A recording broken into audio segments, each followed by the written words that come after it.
Hello, everyone. Hello, Hello. Andrew. How are you? Hello. Trying to get my hand into the frame, but my video's reversed and it's freaking me out. How's it going? Good, good. How about yourself? Happy New Year. Thanks very much. I'd like to say that I'm really glad that the Andrew Talks to Awesome People video is much louder than the Mix Tank video, and also that there seem to be some people in that montage right at the very end of it. I don't even know who they are. So I think you've just popped some random people into that video. You got to make it look, like there's people that come and all that stuff. Yeah, we had to flesh it out. I Yeah. also like that it says every Monday, and of course, this is the first time we've done anything on a Monday in months. So I apologize to everybody for that, for being misleading. But Happy New Year.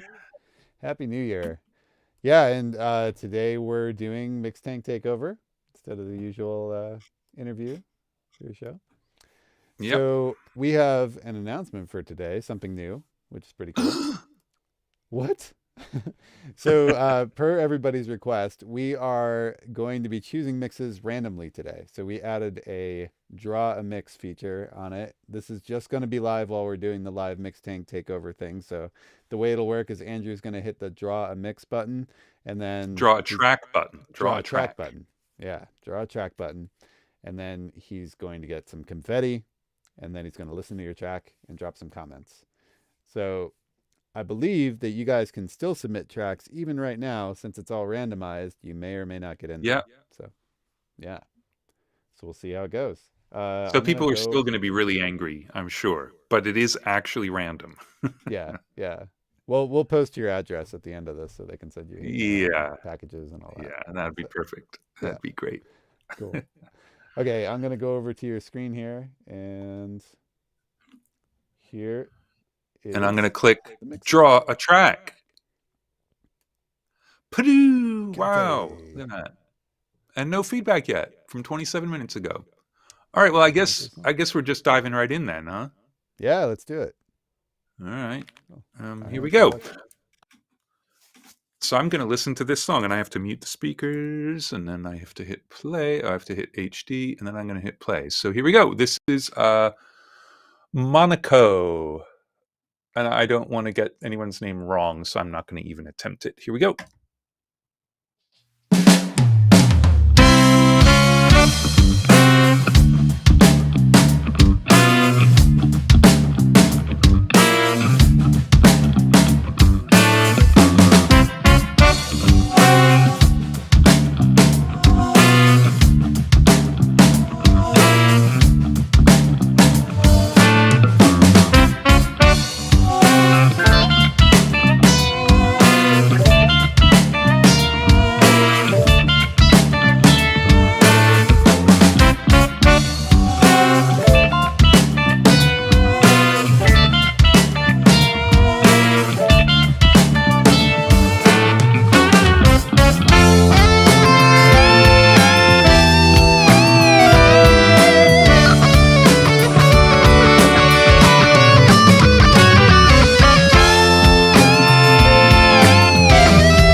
Nice.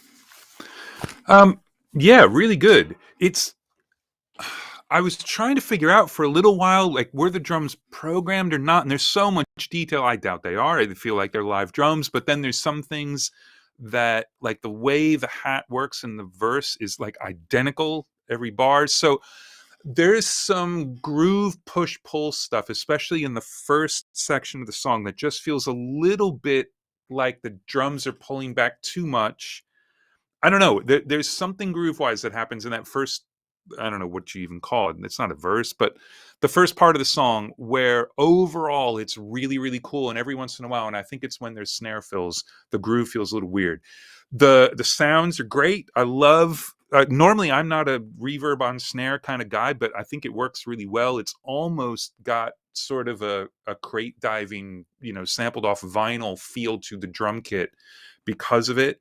The only thing, like, mix wise, that I think could really be better is your mid-range is getting really clogged up during the guitar solos, and it's because you've got all of these great stereo sounds, but nothing is off to one side or the other. So your horns are right in the middle, and the ambience on them is a little bit stereo, but they're very mono, and so is the guitar solo. So I would get those horns out of the middle for the whole song. And maybe you can even cheat the guitar a little bit to the other side. It doesn't matter if a solo is in the middle or not, as long as it feels natural. This definitely wants to feel like a band, so I don't think you want stuff moving. And then the only other thing I would say is it's cool to have the sound effects in there, but like the second time it happens at the downbeat of, I believe it's after the first guitar solo, there's the noise, the thing, and it's just hanging around too long. It's like clogging up the mix for too long. It's almost like a really weird distorted cymbal that's taking forever to decay, and then the track opens back up. But overall, sounds great. Really, really good. So that's that. And I'm just leaving my speakers muted, Mark, so I'm not going to know if you're trying to talk to me. And I'm going to put a little thing there. It says I was there. Okay. Let's draw another track. Wee! All right. Rock Ballad is apparently the name of this song. Is Rock Ballad. Not the most original name, naming it after your genre. So, oh, hold on. It was already playing. That's not good. Let me go back to the top. Wow, so when I draw it, it actually plays. All right, so I'm going to have to learn to shut up when that happens. Here we go.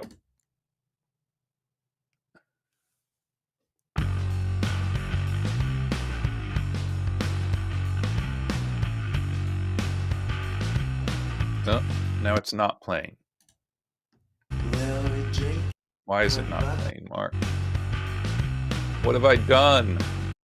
See, this is why people are going to get angry, because I can't just refresh, because I think it'll take me back to the whole thing. So, all right, I'm going to refresh. Rock Ballad, good. It's still up. Let's see if this will play now.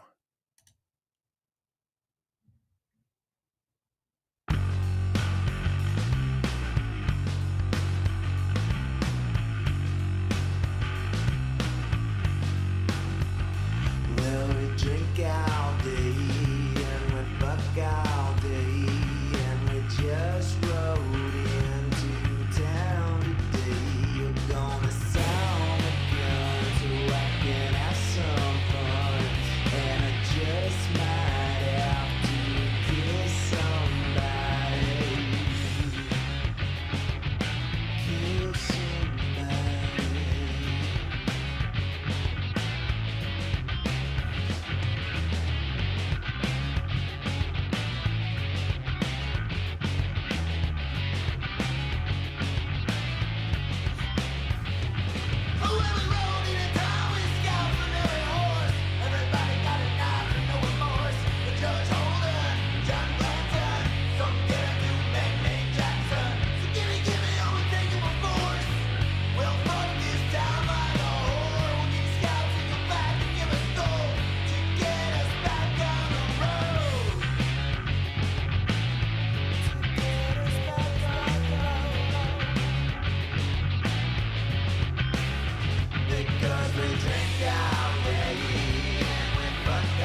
Cool. There was a comment towards the beginning about that this mix was much quieter than the first, and that is true. And if you look up at the top of the screen, like that little graph up there is actually the level of the mix. So nothing I can do about that. So I'd say a few things about this. Like reading your description, don't say I'm really unhappy with the guitar tone, because this is your mix, so you're not allowed to be unhappy with the guitar tone. You have to make it work. I'd say that the guitars could use a little bit of work, but they're not terrible. You can reamp guitars that are already distorted. Those are not that distorted, so you'll actually get something out of it. And think of it as an enhancement. Don't reamp to replace those guitars. Try reamping them and then blending in. So whatever bit of the guitar you feel is lacking, reamp it into something that gives you a lot of that, even if it sounds messy and weird. And when you start to blend that in, just like parallel compression, it'll start to just bring out the bit that's being accentuated in the reamp. So I think you could get a lot out of that there. The drums feel as though they're pulling to the left a little bit, but the biggest problem I have with the drums is, other than the crash cymbals, all I can hear are kick, snare, and every once in a while toms. There's no hat, there's no ride cymbals. So the choruses have no momentum. It's just kick and snare, which are not, there's not like a 4 on the floor kick. So there's nothing driving it. And there's got to be some cymbal work going on, whether it's splashy hat or ride cymbal. And I think you need that to get the groove of the song going. I think the bass sounds great, and you just have to make everything else as good as that. I think the mix is too quiet, and I know that's a ridiculous thing to say. Everybody should have lots of headroom and whatever, but I think that the mix doesn't sound that glued together. And part of it is just some of the instruments are sort of living in different worlds. Like the drum room is very different from the vocal room. But like when the vocals first come in, they just sound like they're in a different space than the rest of the song. And you kind of have to glue it back together. I love all the panning guitars and stuff like that. I think all that's really cool. So I would pump the mix up a little bit more, mess around with some bus compression, see if that works. If not, maybe some parallel stuff, or maybe just a little bit of limiting, just something to help do that, and reamp those guitars until they sound like what you want, because you're mixing it. So it has to sound like you want it to sound. And there isn't only one way those guitars can sound and work. There are a million different ways that they will work. But if you aren't happy with them, that means they're not working for you. So you got to make them work. And that's what I have to say about that. So I'm going to paste my thing. And then I am going to draw another track.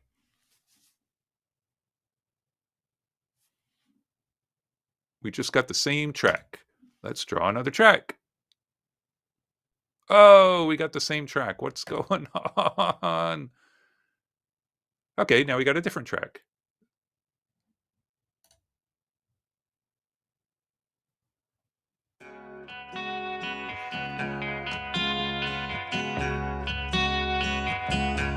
Haven't we met some kind of beautiful stranger? You could be good for me. I have the taste for danger. If I'm smart, then I'll run away, but I'm not, so I guess I'll stay, heaven forbid. I take a chance on a beautiful stranger.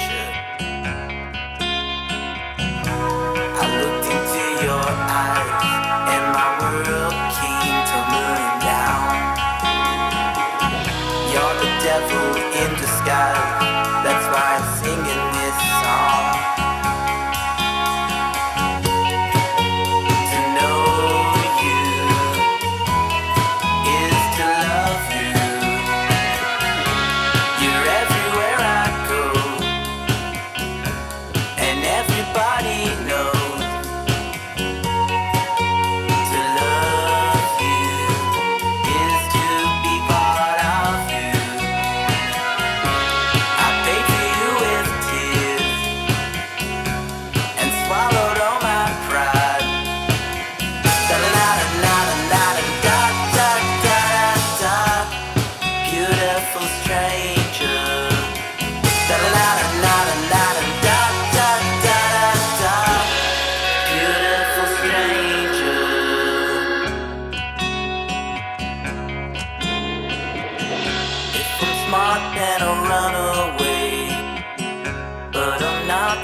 haven't you heard?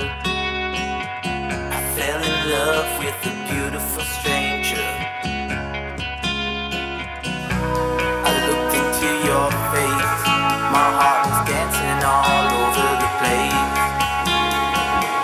I'd like to change my point of view, if I could just forget about you.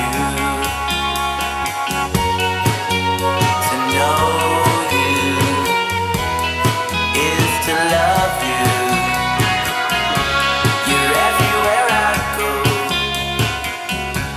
and everybody knows. I looked into your eyes, and my world came tumbling down. You're the devil in disguise, that's why I'm singing this song to you. To know you is to love you. You're everywhere I go, and everybody knows. I paid for you with tears, and swallowed all my pride. Da-da-da-da-da-da-da-da-da-da. Beautiful stranger.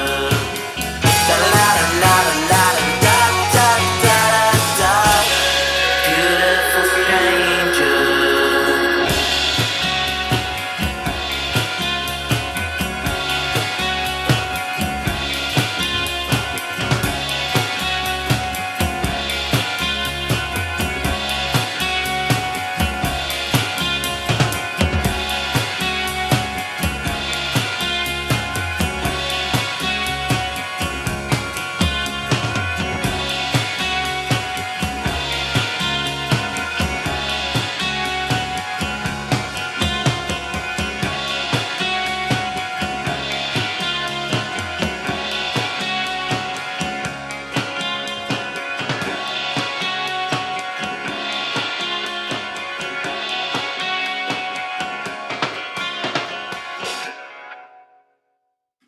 Cool. There's a lot of really good stuff in there. But it's all mid-range. The entire mix is mid-range. So the first instinct would be, well, flesh out the low mids and the low end on lots of things. But I would say start by just turning up the bass a lot. And if you're getting rid of low end, put it all back in. Get a low end like rock for this thing to sit on, and then see what the mid-range then sounds like, because that will lend a lot of low end to the other instruments. I kind of dig the sound of the vocals, but I feel like the guitar that's going on the right the whole way through is a little bit harsh in the mid-range. Some of the other stuff that comes in is a little bit harsh. I think you've got to like just get rid of all the 500 hertz in the snare drum, try and get rid of some of that boxiness. But there's some very cool stuff, and I would not like rip this house down. I would get the bass and the kick drum to give you low end, especially because they come and go, it'll really change the track. And then when you hear the drums and the bass disappear, you'll realize like, oh, right, in the main part of the song, I should probably get a little bit more low end out of that main guitar. The other thing at the very end, I can feel like I think there's like some backwards stuff that happens. That stuff should be loud. Like this is super psychedelic, 60s, 70s. You should listen to some Doors. You should listen to I Can See for Miles, some Who stuff, actually, I think is relevant. Yeah, there's a lot of stuff you can listen to. I mean, especially that little break, like you've got that like there's some Beatles stuff in there. There are a lot of really great references for you to listen to, both arrangement wise, which I think your arrangement is really cool, but you could get even more crazy with it, but also sonically. And I think you've got to get some low end into this mix and then kind of reassess how the stuff that's already in there works. So that's what I'd say. But it's cool. There's a lot of really good stuff. Don't just rip it apart. Try to get some low end in the kick and the bass and then see where you're at. Okay. So that's what I think. I'm hitting that. And then I'm drawing a track. And hopefully it's not one we've already heard. It isn't.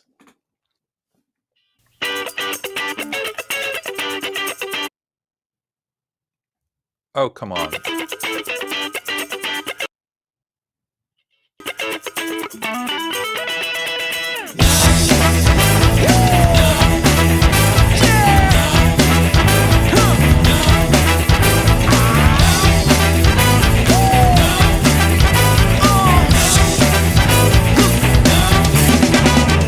Não consigo esquecer aquilo que não me quero lembrar. Mas espero tranquilo para que isso não me venha a magoar. Ou falso as a magoar.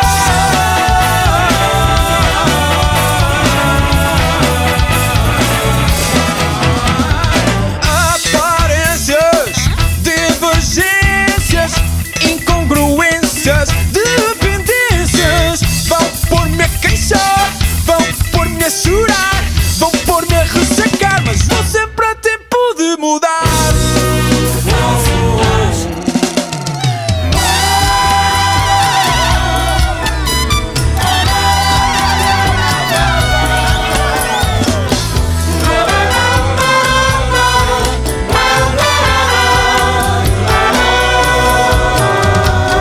Quando olho para trás, pouca coisa vejo, apenas um falso as com grande lampejo.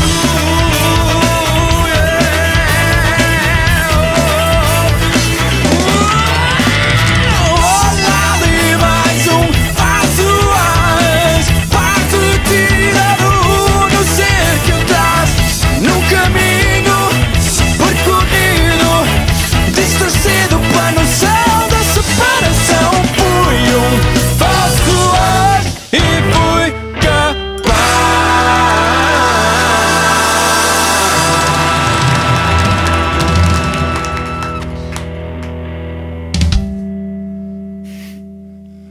Nice. Great track. Really good performance. It just feels crushed. It feels like I'm hearing it on an FM station in LA, which they crush everything and add way too much top end.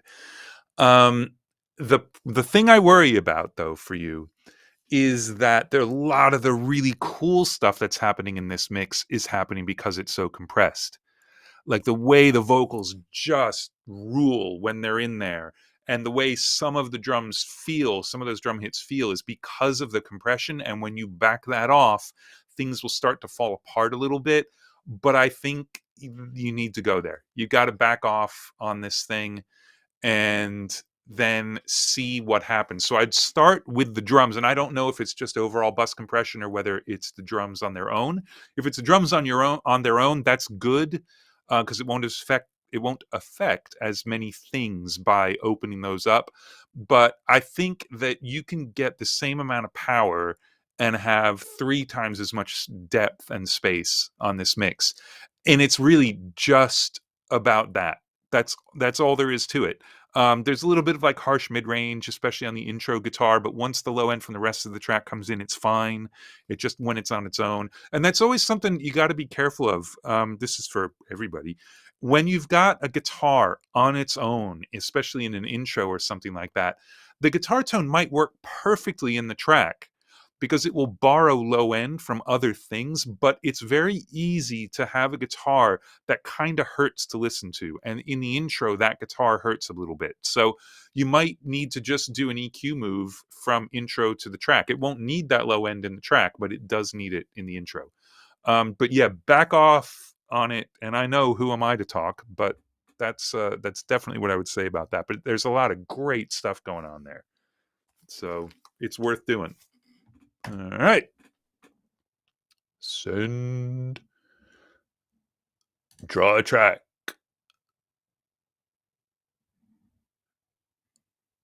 Here we go. Oh, come on. Here we go.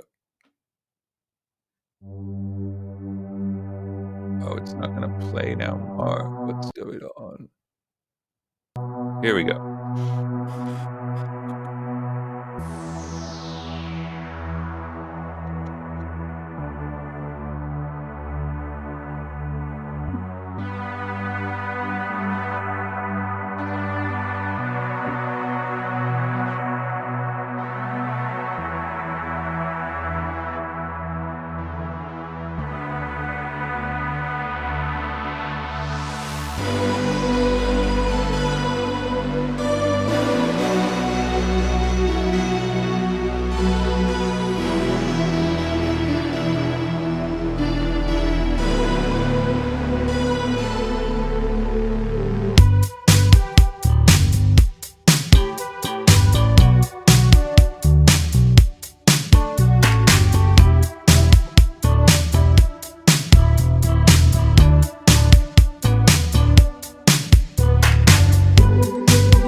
All right, cool.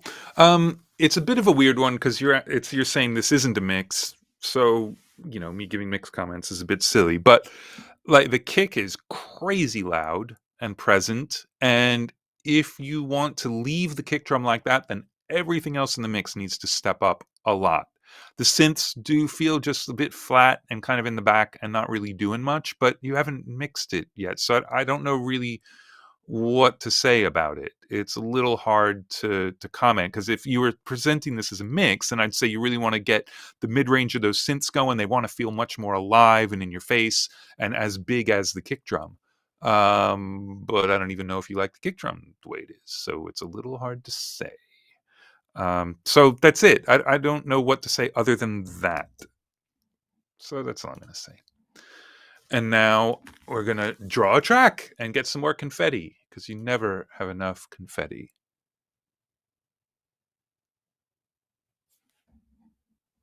All right, I'm turning on HD.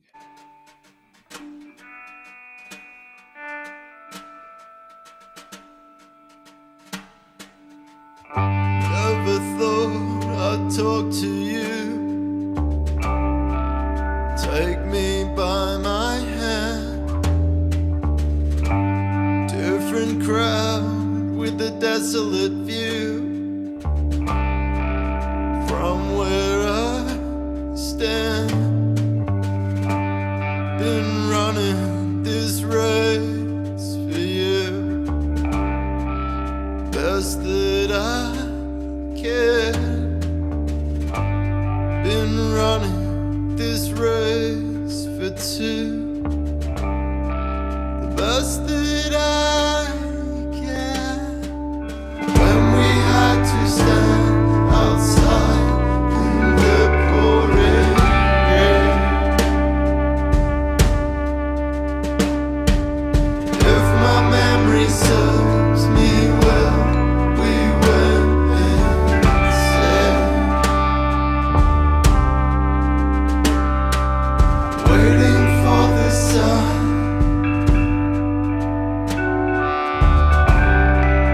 Maybe tomorrow, like someday it'll come. I'd walk towards you. Well, I wonder, is that the whole song? It's cool. It's really cool. Oddly, the drums actually feel dry in the second half. It's really good. I love the way the drums sound in the first half when it's small, ambient. In the first half, every once in a while, the left guitar starts to bleed over to the right with the ambient stuff that's happening on the right. But I feel like that guitar is a little quiet. Every once in a while, I think it happens twice, you get this amazing left-right shift between the two guitars, and it makes your soundstage super wide, and the mix sounds really great. But too much of that section, all I get is that left-hand guitar, and basically everything sort of shrinks down. And then when it kicks in, I feel like it's just getting squeezed a little bit. Like, it's really cool, but it wants to explode out and be in a bigger space. So part of that could be adding a little bit more ambience to the drums so they feel like they're more a part of what's going on in the second half. But part of it might be that it's getting a little bit crushed. And I can't tell if it's fighting against something or whether it's just the sound of the instruments. But overall, really cool. And if that's the entire song, it's kind of cool that it ends right there. But if not, it could be cool to have a few more minutes of that. So nicely done. All right. How's this random thing working for everybody? Okay. I've been waiting for tonight since I heard the news. Summer dance. I've been waiting for tonight since I heard the news. Summer dance, one more chance. No way I can lose when I get going. Show me what it's like to be alive. Something in the night is telling me it's gonna be everything I want.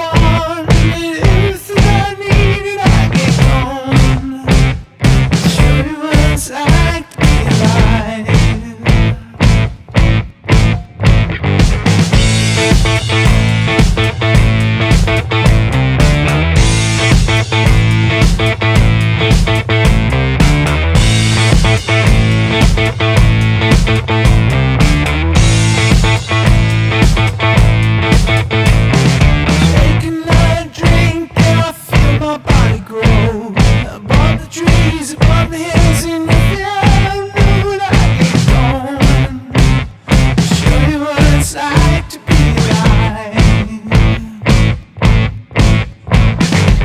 Every little part of me feels like a king. Walk the walk, talk the talk, feel that it brings when I get gone. Show you what it's like to be alive.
Cool.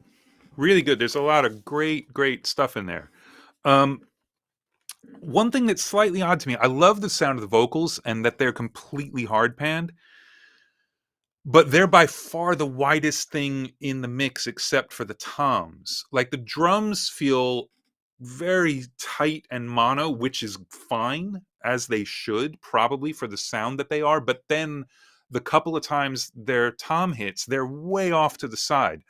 I'd kind of commit one way or the other. So possibly spread the drums out a little bit, but then bring the toms in. They don't need to be that wide. And then maybe you should cheat the guitars out a little bit, because there's so much song without vocals that the stereo spread kind of collapses a little bit for those other sections. I wonder if too much of the kind of weight of the rhythm is coming from the guitars and not enough from the drums. I love the way the drums sound, and especially like the crashes like have that perfect length, and it's really cool. But strangely, in the outro section where the drums drop out for a bit and then they come back in with the crash, that's super exciting. But when it goes to the choruses and it goes to the ride, it's not as exciting earlier in the song. And I can't tell if it's because the drums aren't driving the bus enough or what it is. It wants to feel that like, oh, here we go. And instead it's just like, oh, cool, it's the other guitar riff. But it's not as awesome as it can be. The elements are there. The sounds are super cool, but there's something not quite thumping enough about it. And then the only other thing is right at the end of the first verse, there seems to be a little bit of a stutter between the drums and the guitars. And if you're going to have something that tight and that rhythmic, I think you've got to sort that out. And then I feel like you get through the first verse okay, but the second verse, having the exact same drum and guitar parts, there's some momentum that you need. And I think like a really big like shaker all the way through that second verse would be cool, but that might be a little out of place because you don't have any other percussion, but maybe it could continue later on. But maybe you can just add a little bit of slap to either the guitar or the drums or something just to create some faster rhythms within that second verse, because it sits a little bit, especially coming back from the other section. But overall, really cool. A lot of great stuff. All right. Let's draw a track and get some confetti.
right, we got a 5-minute rule, which I forgot to mention at the beginning. So if the track's longer than 5 minutes, I'm going to stop. But I think I've heard, because we're just going into the chorus out.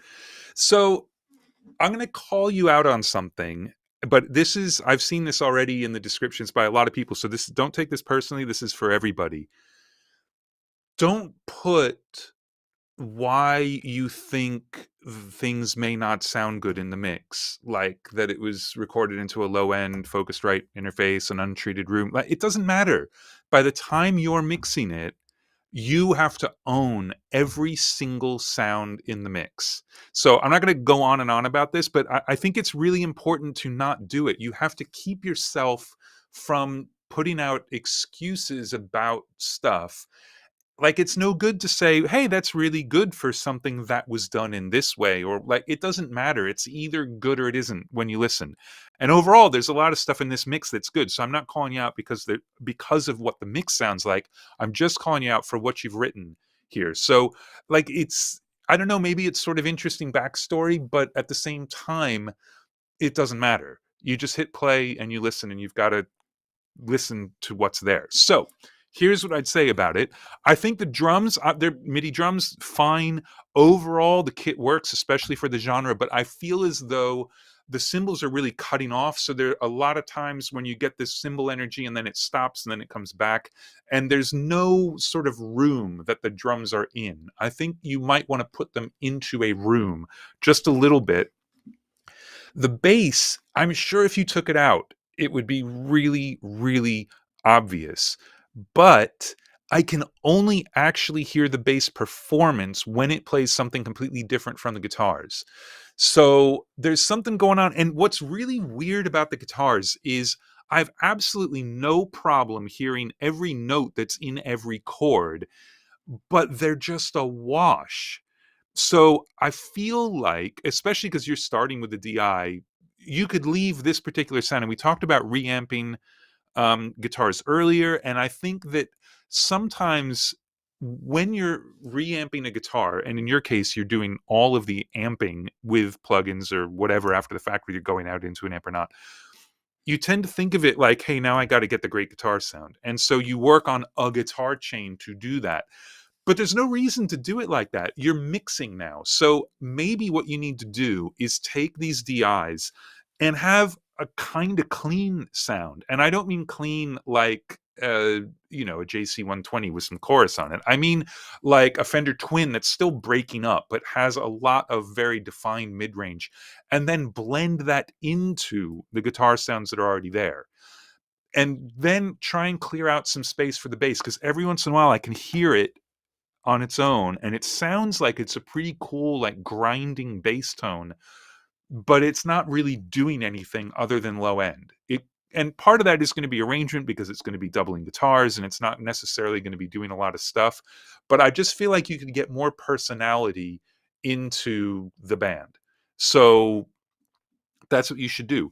Yeah, I would try to get more definition into the guitars. But like I say, harmonically, it's no problem at all to hear what's going on, but it gets a bit relentless. And I think the vocal, same with the drums, could use a little bit of ambience around it.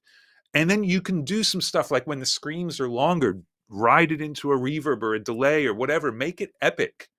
Because right now it doesn't feel as epic as it should. But there's some really good stuff in there. So you're on your way. I'm going to hit that. So March, I'll do one more and then we'll take a little break and you'll bombard me with something else. How's that sound? Oh, I can't hear you. Hold on. Okay, now I can hear you. Nice. No, I just wanted to tell people to go ahead and put some questions in the comments, and we'll give Andrew a break in a minute. We'll answer some questions and all that. So just drop your questions in the YouTube comments. I'll save them and then we'll hit them. Ta-da! So I'll listen to one more and then we'll take a little break. Awesome. And do that. There we go. Okay, now I got to mute my speakers again. Hey, let's draw a track. Ta-da!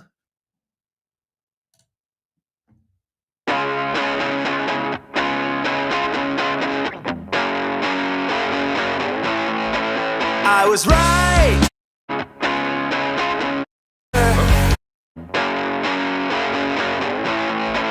I was right. I've been away I was right in the local paper.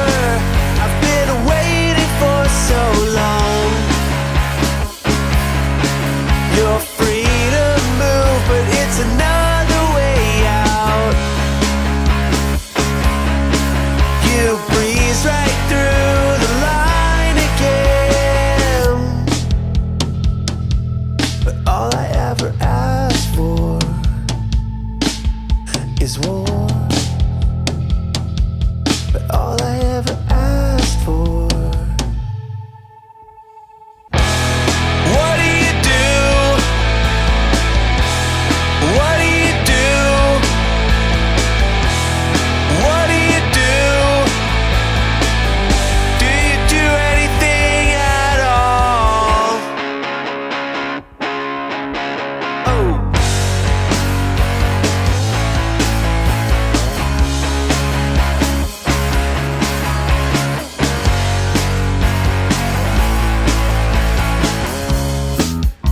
You came and went, but it all worked out. You didn't even kill the word, so I feel alive. Didn't even kill the word, so I feel alive. You didn't even kill the words.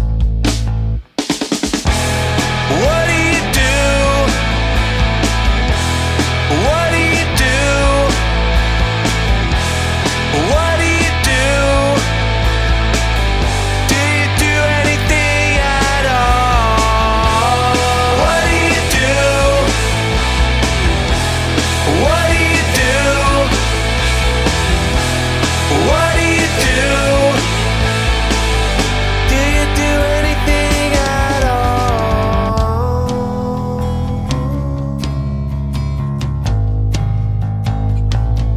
Let's take it down to the ground. The waves on the west coast are on my mind. But all I feel is rain so far. But all I feel is rain so far.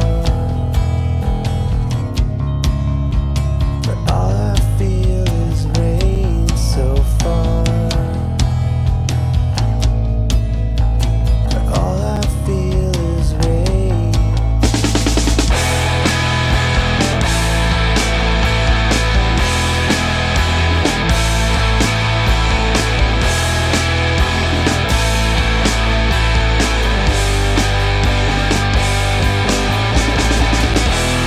What do you do? What do you do? What do you do? Do you do anything at all?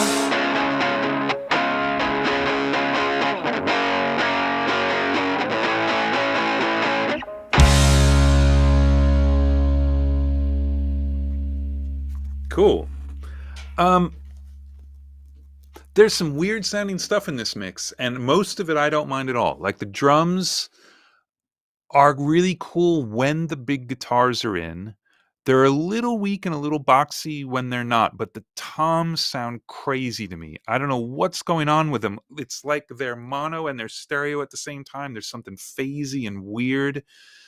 And if I'm finding it really distracting because you got two parts of the song that have, it's all based on the toms, and they don't feel like part of the kit, and they just sound weird. I'm finding them really distracting. Whereas everything else in the track, I think works really well. Like there's some choices you made that are nothing like how I would make stuff sound, but it works really well.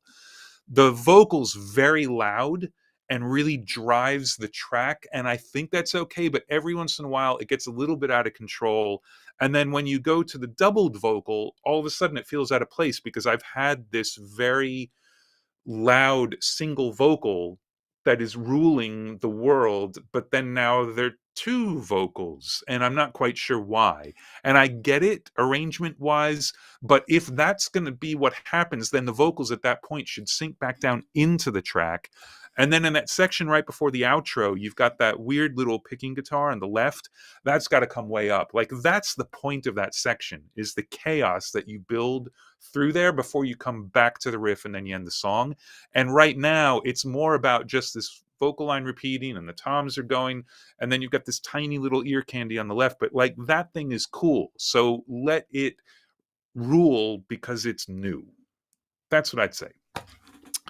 Oh, and I got to paste the thing in. Did I paste the thing on the last track? I have this feeling I didn't, but I can't go back because I was drawing a track. So I'm sorry if the link didn't go in the last one.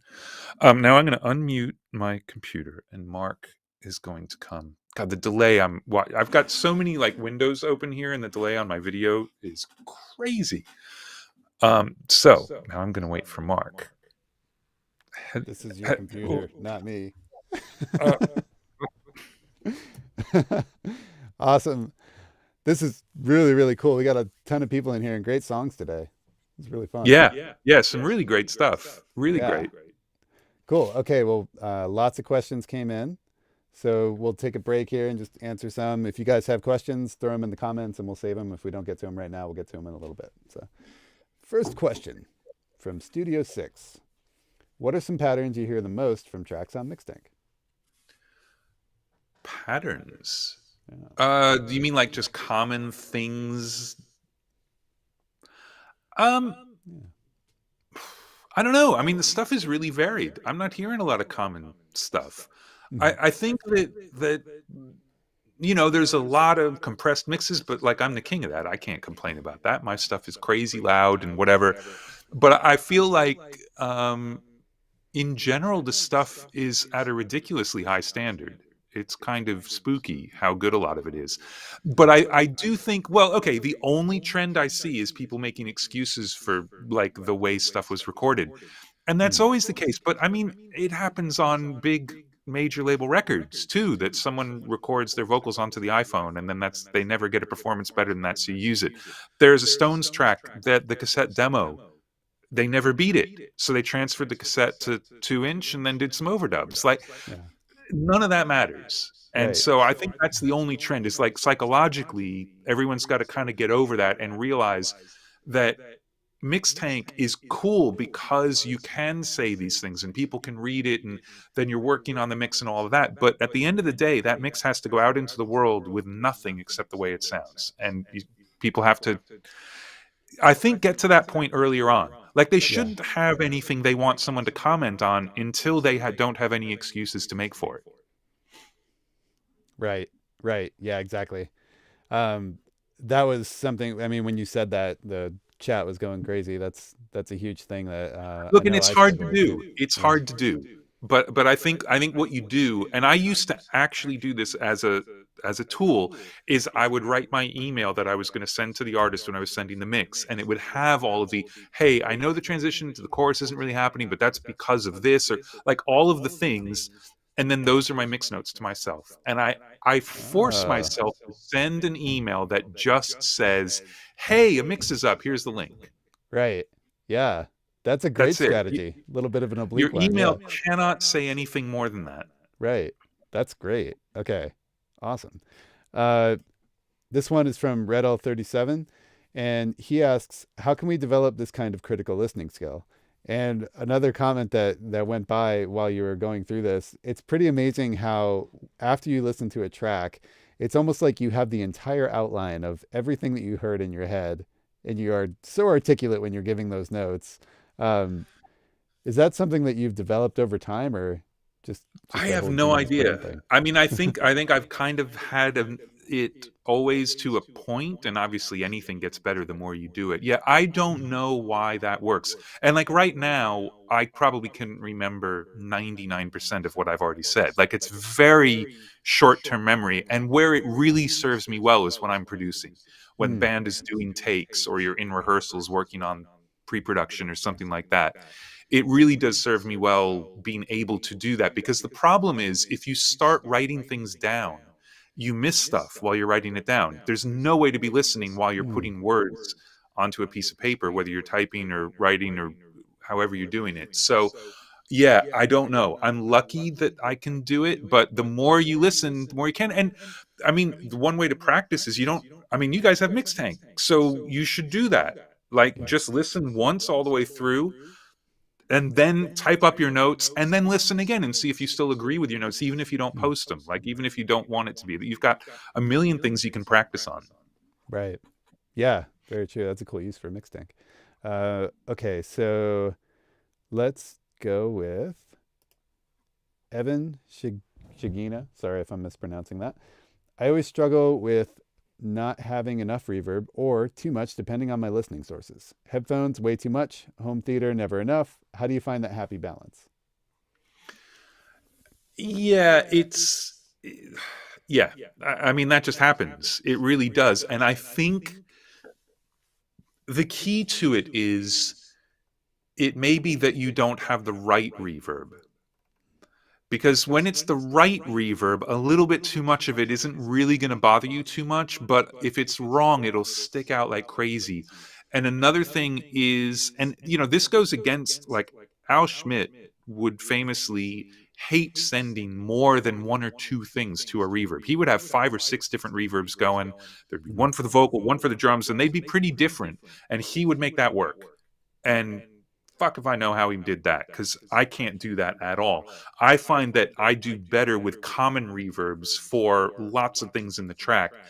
And that way, it's less about like, oh, it's reverb on something. It's just how much ambience is there in the track. So I really think the key is to find the appropriate stuff.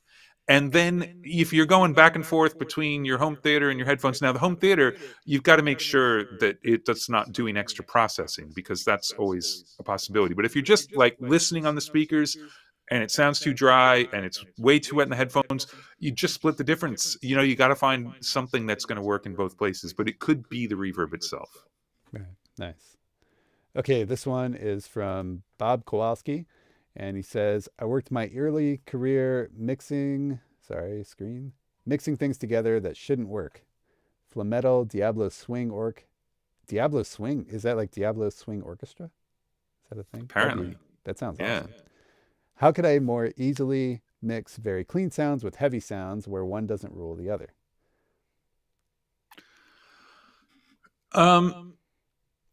It's hard because, I mean, like, one of these things doesn't fit in. Like, how do you do that? It can be tough because distorted sounds take up a lot more room than clean sounds, and to get that stuff to poke through. But I mean, metal records, like the kick drum on metal records, is super, super, super clean. And you're in the midst of all these incredibly distorted guitars. So it's just what's being appropriate, and it's just about balance. It's all about balance. And I think sometimes you might feel like, wow, I'm having to turn this up so much, but if that's what works, that's what works. And I think that would be because just heavy things sound louder than clean things at the same level. So you might have to balance more towards the clean things than you think you would. And sometimes it's just not appropriate, though. Sometimes you can't really mix and match it. If the elements are different enough musically, then they don't have to be as different sonically. Like, you don't have to be completely true to something to the point where it's not working. So yeah, it's just about being appropriate, and I think about the balance more than anything. Nice. But I've just completely made that up because I really don't know. Nice. His second and more important question. Do you drink coffee, and what's your favorite kind? It's almost embarrassing for me to answer this. So I've had a lot of coffee in my life, a lot of coffee. And I go through phases where, like, I can't have caffeine anymore. Mm-hmm. And so when the lockdown started, I actually gave up all caffeine. I just stopped having any caffeine just because.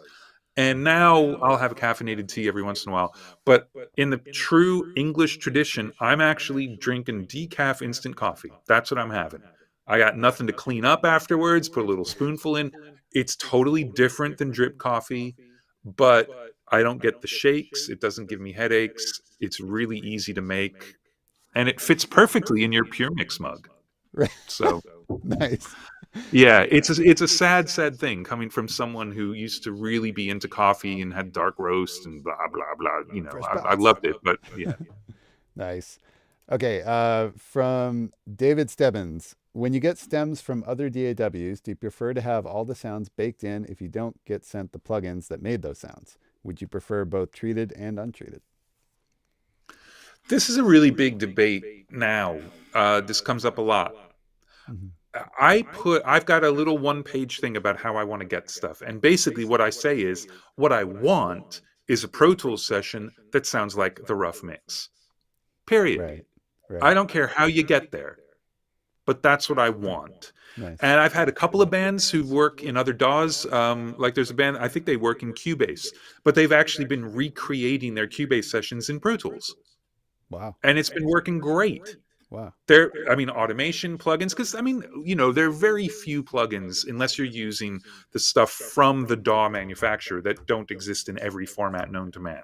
Right. And there are wrappers for audio units and VST stuff in Pro Tools. So even if it is something that they don't make an AAX version, like, it's possible to do. Now, obviously, it's more work to do that. So, as to whether I would like them dry or processed, it just, like, is the processing good? If it's good, I absolutely want them processed. This idea that, like, you should spend 8 months tracking a song and you're mixing it the entire time, and you've got plugins and you got automation and you got effects and all this kind of stuff, and then you're going to take all of that off at the very end and send it to somebody else to mix, is crazy. Yeah. You haven't been mixing, you've been producing, and that's all part of production. And I believe that there's a little video with Fab and I talking about this particular thing. So at this point, what I always want is a Pro Tools session that sounds like the rough mix. And however we get there, that's how we get there. But that's what I want. It's very difficult for me to work from scratch while listening to your rough mix, which has got a million fucking things on it. And because I spend my life trying to recreate things.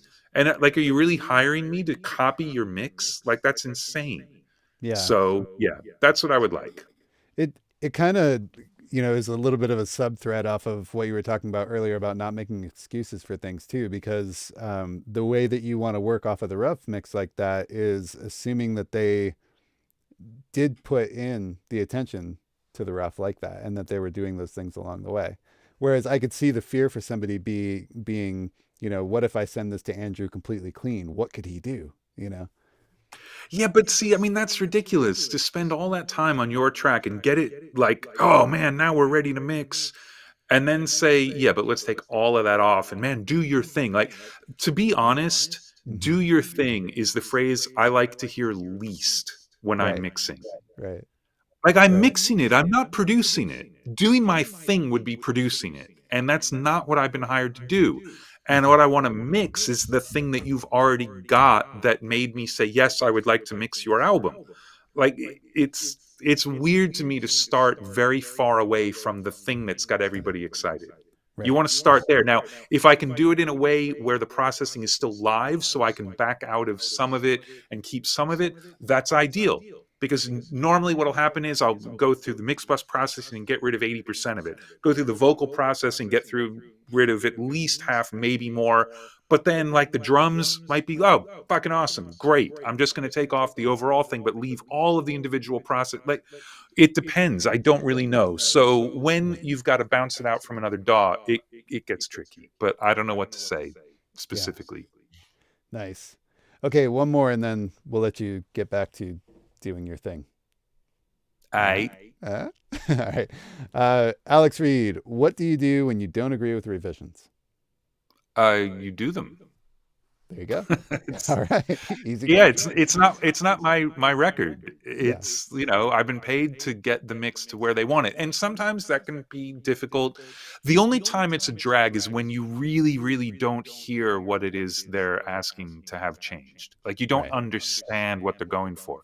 But to say that, my taste should be 100% aligned with the artist's taste is insane, because it'll never happen. And I'm not as important as the artist. So you just got to do them. If I feel like there's something we're doing in a revision that is detrimental to some other part of the mix, I will point it out and say, hey, check out what this does to the bass when we do this to the kick drum.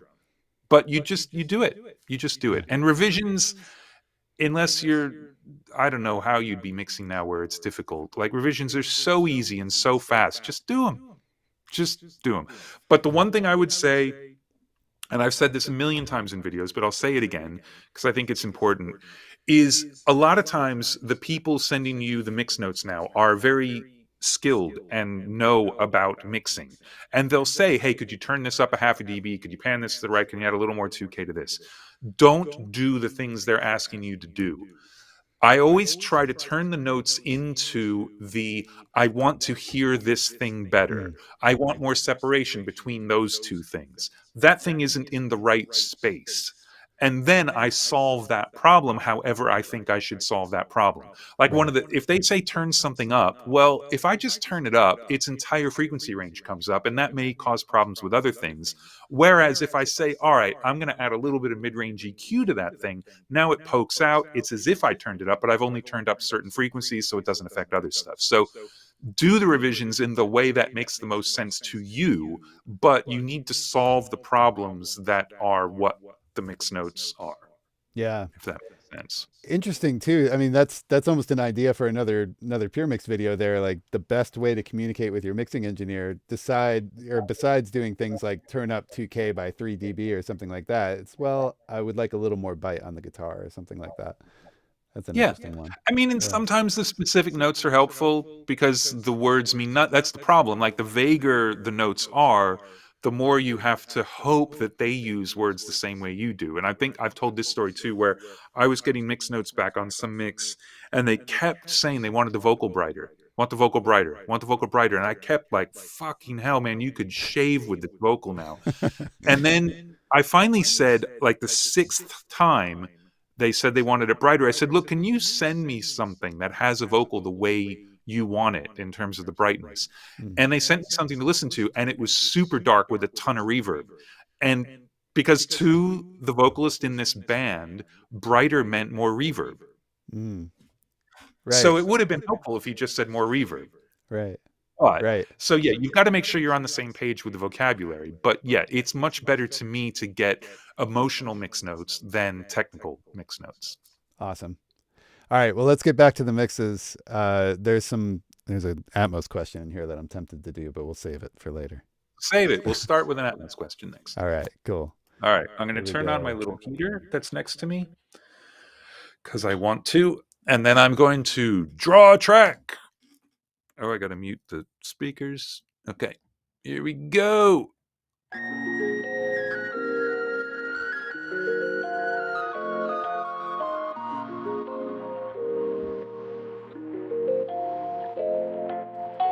Dime corazón, dime corazón, dime corazón, dime corazón, dime corazón, dime corazón, dime corazón, dime corazón. Esta caída no para y no parará hasta que toque el suelo. No, no lo digo en talla, déjame sentado tranquilo al desvelo. Si asume no hay cambio, cambio para irme al cielo, bebé. Cambio para entregar de mí. Lo más sincero. Nunca te tuve ya, ahora me quedé. Ahora que hay muchas mujeres. Supuse sería distinto, pero solo búscate en los placeres. Supe que era lo mío, tú no me creíste, me rompiste el corazón. Supe que estaba con otro porque me mentiste, dime corazón. Dime corazón, dime corazón, dime corazón, dime corazón, dime corazón, dime corazón, dime corazón, dime corazón, dime corazón, dime corazón, dime corazón, dime corazón, dime corazón, dime corazón, dime corazón, dime corazón. Esta caída no para y no parará hasta que yo la fune. No, no quiero medalla, déjame sentado tranquilo que fume.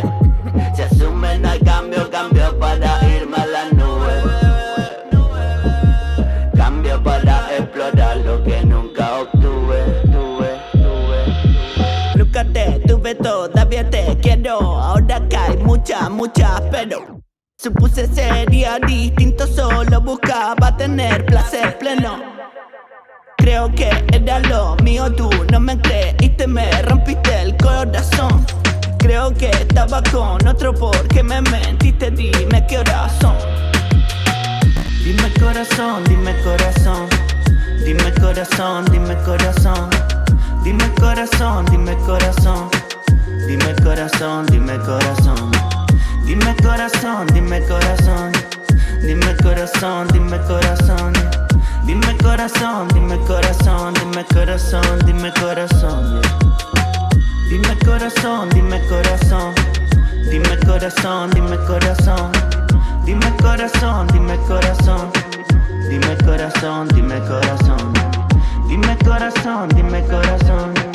Dime corazón, dime corazón. Dime corazón, dime corazón. Dime corazón, dime corazón. Yo sé que no he sido un santo, pero lo puedo arreglar, amor.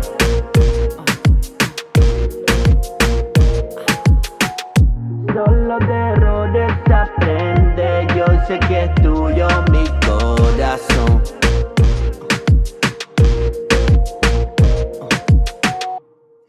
Cool. Really cool.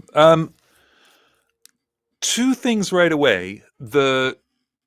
This it's not really a snare, but the thing that's acting like a snare to me is too loud and too mid-range. It kind of hurts, and it's taking away from me just listening to the vocal.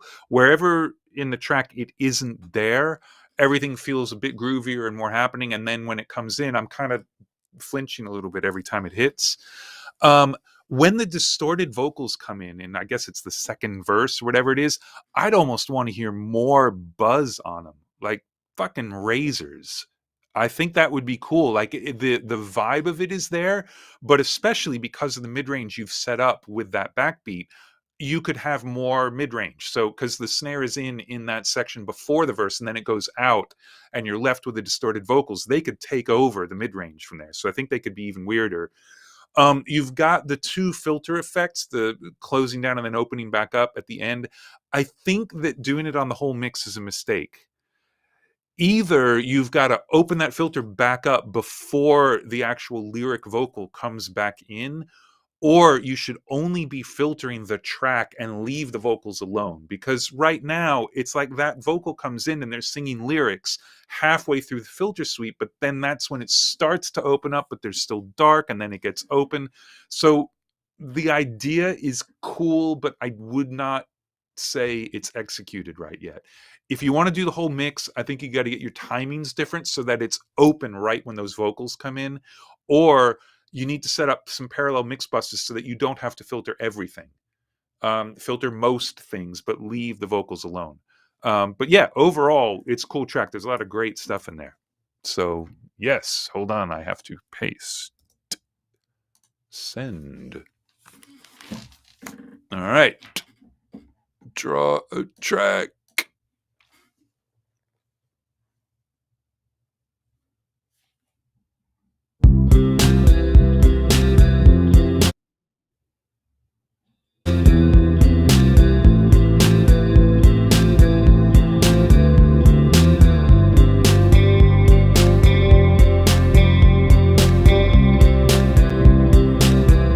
Gotten so far away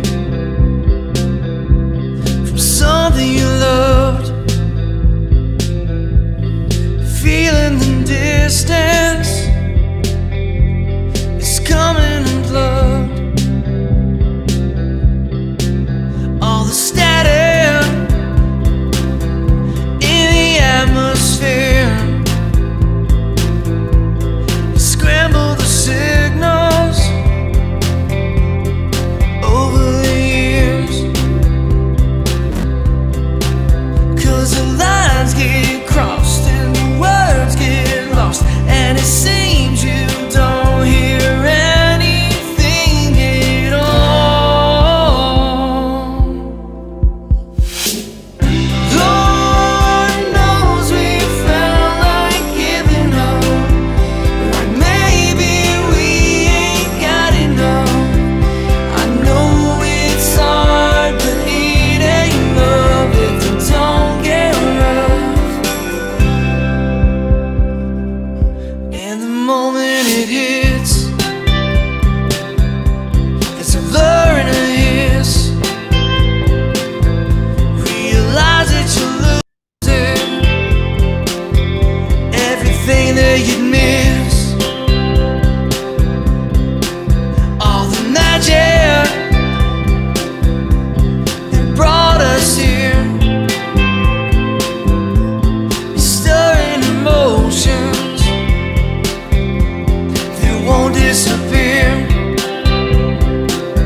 maybe we ain't got enough. I know it's hard, but it ain't love if it don't get rough.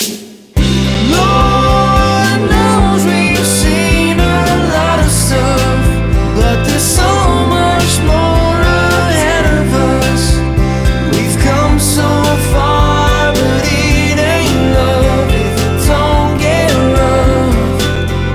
Lord knows we felt like giving up, like maybe we ain't got enough.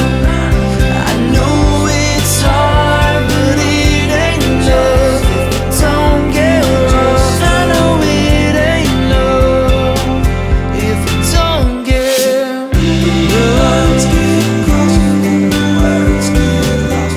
Baby, just hold on, baby, hold on to me.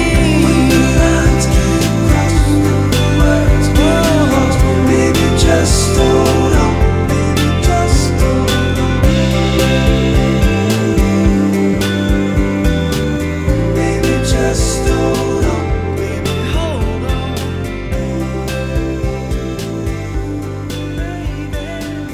Baby, just hold on.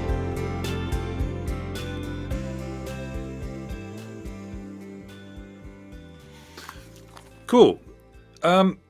Maybe I'm having a little bit of a mid-range day, but again, the backbeat on this one, especially those reverse guys, it's a little bit harsh to me. The main thing is that the vocal needs some de-essing, big time. I think it also is overcompressed. And I think the problem is when you start backing off the vocal processing, there's going to be stuff you miss if you A-B it and think like, oh, but now it's not as present or whatever. But I think that will be okay in the context of the track. My main issue is that the lead vocal and the bass are too loud. Like they're much too important. And what's happening is the song doesn't have any dynamics. There's a lot going on in the guitar arrangement. You've got those rakes right before the stops and things like that. But you can't even really hear them because they're getting covered up by the bass and the vocal. So I feel like you want to back off overall, maybe with just the low end of the bass, but maybe the bass itself, and then open up the vocals a little bit and let the guitar arrangement drive the song more, because that's where all of your dynamics are really. Overall, you know, the tones are cool. Like it's not a huge change, but I really think that it's just kind of a balance issue, both instrument wise and frequency wise. Like the low end of the track, excuse me, going from the verse to the chorus, it feels like nothing changes, even though we get an extra guitar and we have some other vocals. It just feels very flat because of that. And I think you can get some dynamics out of this by reining some stuff back in, actually. So cool. Nice one. And draw a track.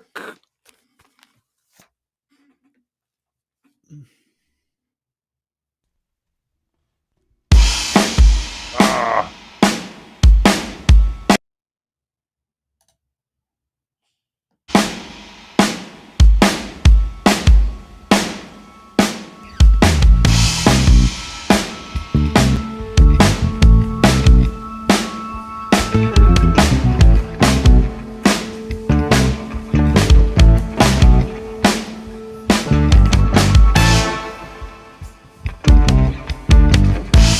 Journeys just cannot be put into words. A new destination like a remedy breaks the curse. I was trapped in my own self, in my own mind, thinking I was invincible, yet I was so miserable. Green light flashes signaling me to go. Don't stop, don't even look back. Forget about all that. It's a new dream, a new life. I'm building a foundation of broken dreams. Maybe weak, but growing strong. The sun that cradles my philosophy is endlessly consuming me. And if I was to fly with a broken wing, would I hurt my self-esteem? The fear that causes me to hesitate is giving me the strength I need to intervene.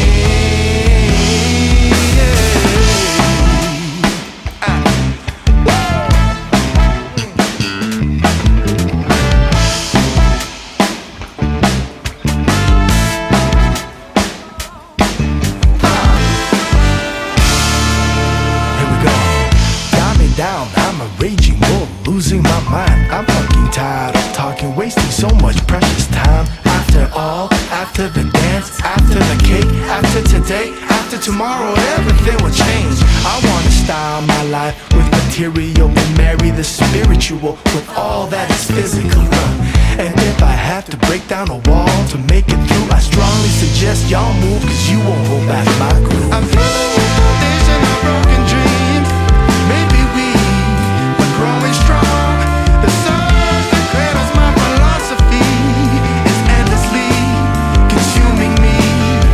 And if I was to fly with a broken wing, would I hurt my self-esteem? The fear that causes me to hesitate is giving me the strength I need to intervene.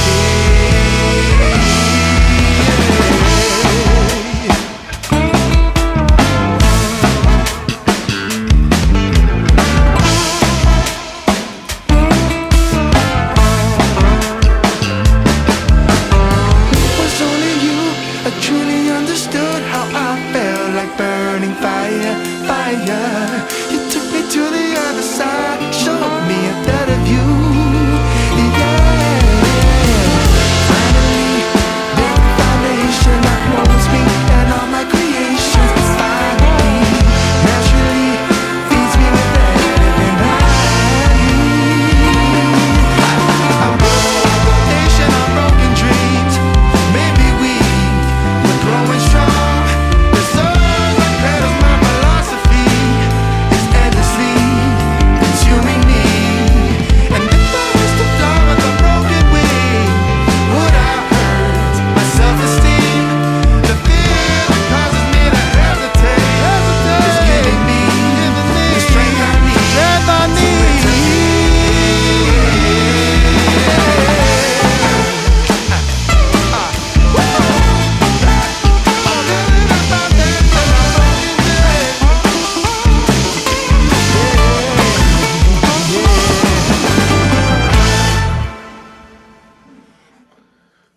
Right. Well, I mean, there's a huge problem with the kick drum. And the problem is that the kick drum's too huge. The low end on it's crazy. And the low end on the bass is a little crazy, but the bass sounds fantastic. When it's on its own, it plays the fills. It sounds great. But yeah, the kick, it's destroying everything. It's destroying your mix bus processing, and it's just way too much low end. And I think it's like really obvious in that second chorus, you can't even hear the vocals. Like they're just getting pulled down into the mix. So there's some balance issues where the vocals disappear, the little guitar solo at the end disappears and things like that. The cymbal sort of just turns into this almost like he's riding a china at the end. But I don't mind the kind of lo-fi thing. But yeah, I think like you spent a lot of time on the kick drum, not in context, and it never occurred to you like, oh, well, hold on a second, even though I really like that kick drum sound, maybe it's inappropriate and destroying the mix. And it really is destroying it. Like there's so much cool stuff in there, and every once in a while when the kick kind of goes away for a second, whatever, things breathe a little bit and it's like, okay, great, everything's cool. But yeah, I think if you tame the kick, get rid of a little bit of low end on the bass, and then just check out your balances, you're probably going to be pretty close. You may need to back off the overall mix compression, but it's hard to know with the way the kick is right now. So yeah, start there. And that's that. All right. There's some confetti.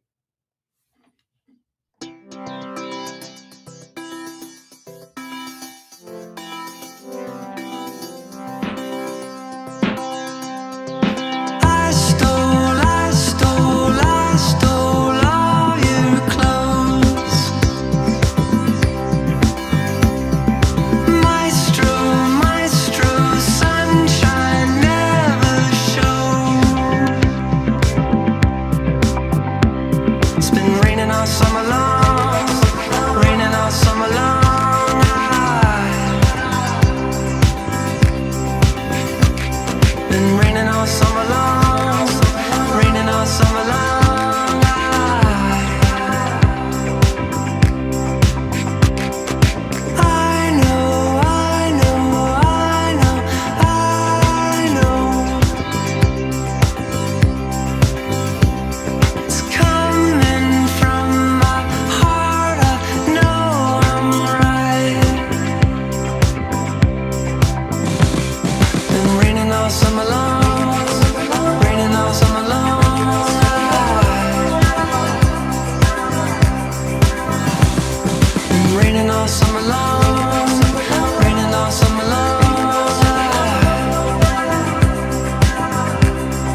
Cool. Normally I hate fades, but that's why I want to listen to the very end of the fade. And I like that you start up a guitar solo at the bottom of the fade. That's cool. When you feel like, ooh, what did I miss? Then I'm okay with fades. It's really cool. I love the stereo drum thing. I love the fact that the snare kind of pans in from the right during the intro. I hate the stereo tom fills, which is really weird because I love the stereo snare fills. But the stereo tom ones, they're just like, what the fuck just happened? So I don't know why I find those so like, I don't like those. But you've got all the programmed percussion. You got the shaker and little tambourine, and I think there's a hi-hat in there. And those are all dead center. So I feel like those can spread out a little bit, and that would be cool. The vibe of the track is really, really good, but I think that it's too consistent rhythmically. You've got the pulsing synth all the way through pretty much, but when we finally get to that breakdown verse at whatever that is over here in the song, it's like, oh, great. I get a little break rhythmically, and I feel like you could be doing that in every verse because you go, dun, dun, dun, dun. So it's slow, and the bass slows down, and then the bass picks up rhythmically, and then the bass slows down, bass picks up rhythmically, but all the top end stuff is just going the whole time. And I feel it's a little bit relentless, which I get that you just want this thing to just keep rolling, but I think the contrast comes from when it sits for a second and then like, boom, okay, now we're going again, and then stop, and then we're going again. So a subtle version of the breakdown verses that you already do later on, earlier in the song, I think would help. I think some arrangement stuff and spreading that out stereo a little bit would be cool. But yeah, the track has a great feel to it. Love the way the vocal works. Yeah, really good. Some really great stuff in there. But I want it to be even better. All right. Give me some confetti.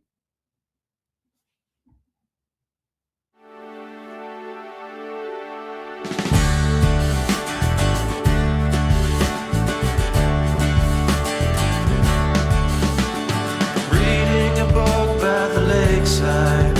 It's about a boy who cried wolf, and he keeps on screaming and yelling out, but the doctor keeps telling him no.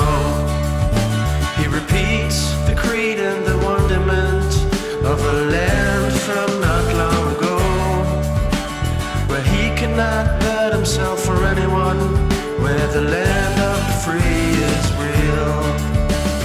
Why must you go by, wonderful fish of the sea? Why can't you just swim to me? The bucket is where you remain.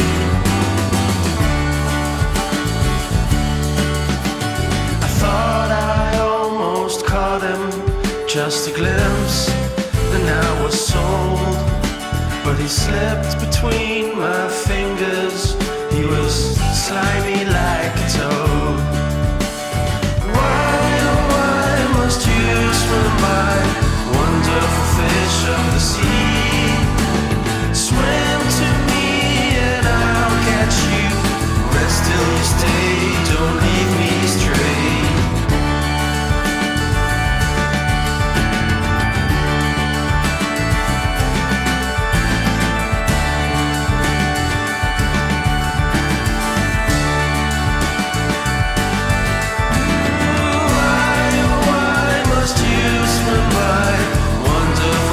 Of the sea, swim to me and I'll catch you, rest in my lap till you stay. Why, oh why must you go by, wonderful fish of the sea? Why can't you just swim to me? The bucket is where you remain.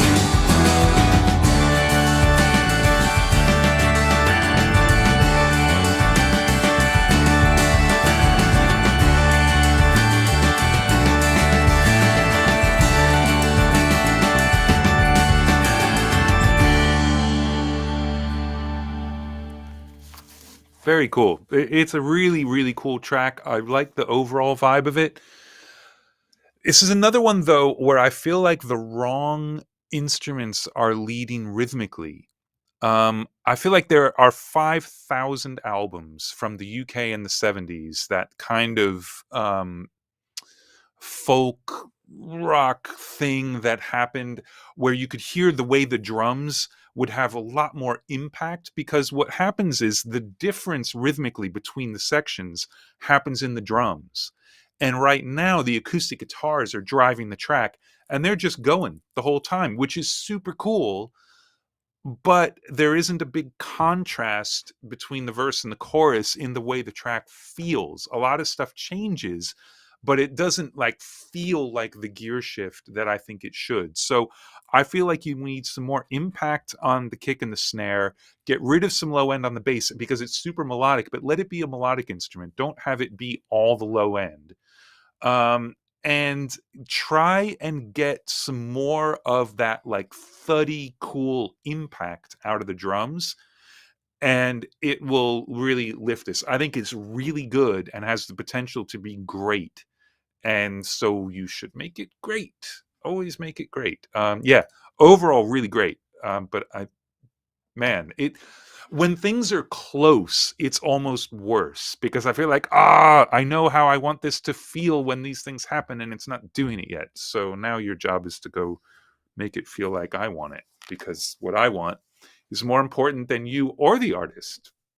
That's not true at all. Not even close, not even a little bit. I just heard that. Okay.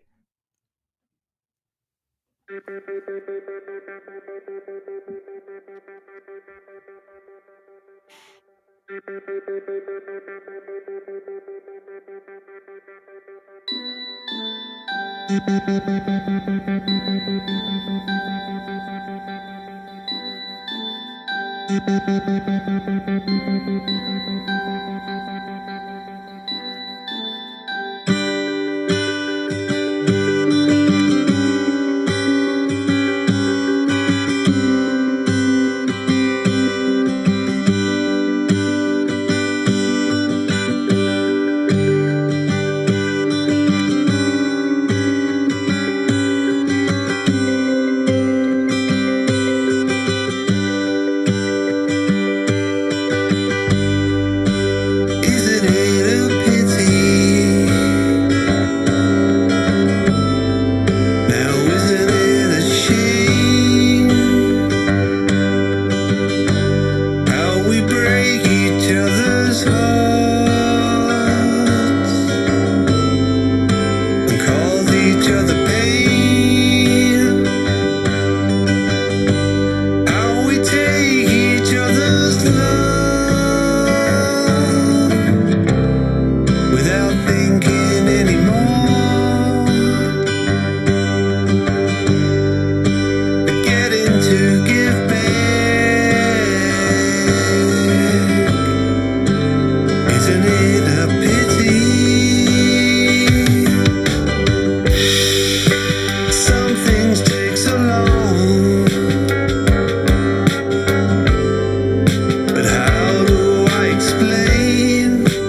me the rule.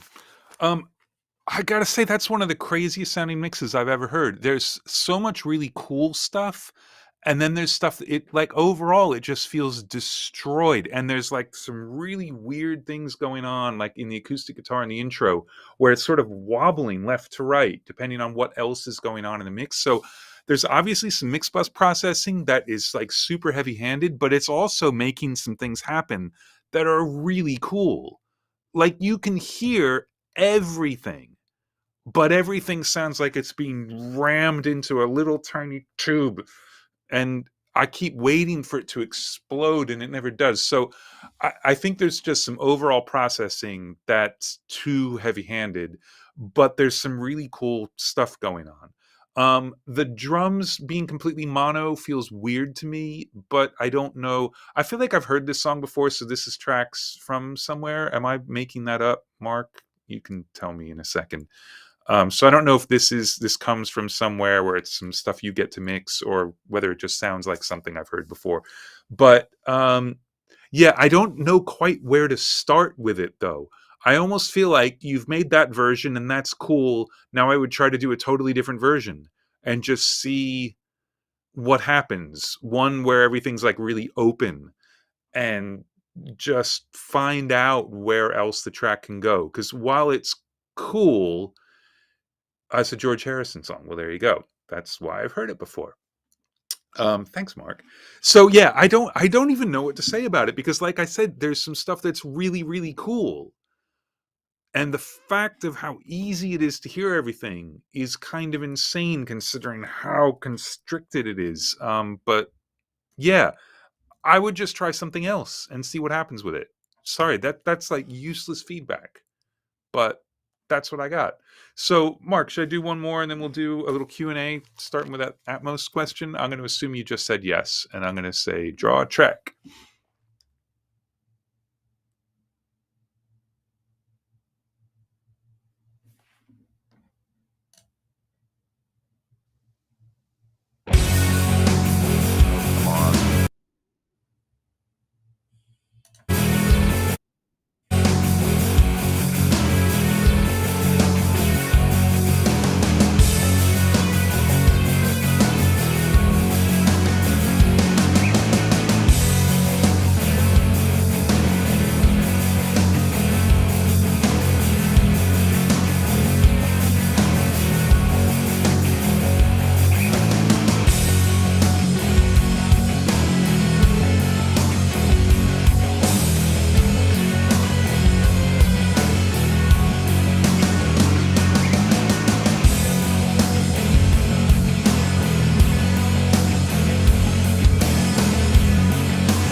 Cool.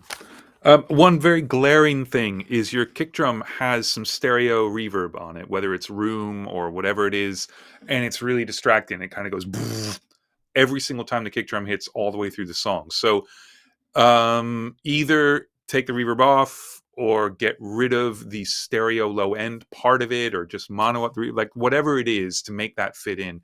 And another thing, I've never actually like put this concept into words before, but I realized sort of going through the song what was bugging me about the drum balance. Basically, and all rules are meant to be broken, your toms should be about the same level as the snare. Like that makes sense, right? You go around the toms, you come back to the snare. Those things want to be in balance. And right now, your toms are very quiet compared to the snare. Cymbals and snare, I think, sound good. I think the kick without that stereo ambience would probably be fine. And then the only other thing balance-wise is you've got the synth sort of lead thing on the right, which is cool, and it's a decent level. Then you've got that weird little filter guitar. I'm assuming it's a guitar. It might be a synth that comes in. It happens twice in the song, including the end section.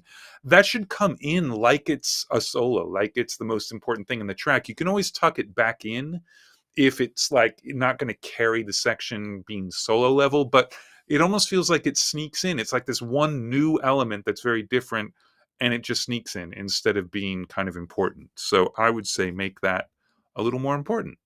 But once you sort out the kick drum, everything's going to sound better. Because right now, it's just, I find that really distracting all the way through. Yeah. All right, Mark. It's time for you to ask me questions. All right. For me I've to got answer questions. them. I might have answers. Let's see. I'll say stuff. Okay. Let's see here. Let me try and organize my screen. Ecamm is just making this grind to a halt. All right. Let's see. That's all right. My brain is leaking out of my ears already. Okay. Thank you, first of all, for doing this. It's been 2 hours of going through mixes. Thank you for your time and for doing this. My pleasure. It's always fun. And I got to say, the standard, it just keeps getting better. There's been some really, really good stuff this time. Yeah. Really great songs. Okay. Couple Atmos questions. We'll just start with that. So first one is from Mixed by .rob. .rob, would that be like the .com? I kind of want to try that. Sure. Okay. Yeah. All right. If you can get a .rob URL, that'd be awesome. Yeah. Be totally awesome. All right. His question would be, how's the Atmos thing going? That whole Atmos thing, how is that? It's good. It's good. It's weird. You know, it's every gig I've done with it is very different. Yeah, in general, like one little thing I'd say is I thought at the very beginning that I would do, like I made an Atmos version of my mix template so I could like mix in Atmos, and I have found that I do not enjoy that at all. So even when I've done Atmos versions of things that I mixed in stereo, I go back and just print really extensive stems. So I want really extensive stems because it's almost like I can't think about the sonic thing at the same time that I'm thinking about the Atmos thing. And maybe I'll get better at it and that'll change. But yeah, overall it's good. I think I've done 7 records now, and there's more supposedly coming. But it's, you know, it's tough because sometimes the artists just are not interested at all. Sometimes they are, but they don't really know what to expect. So there's a big question every time you start an Atmos project about how much do you want me to respect the stereo? How much does the Atmos in headphones need to sound like the stereo?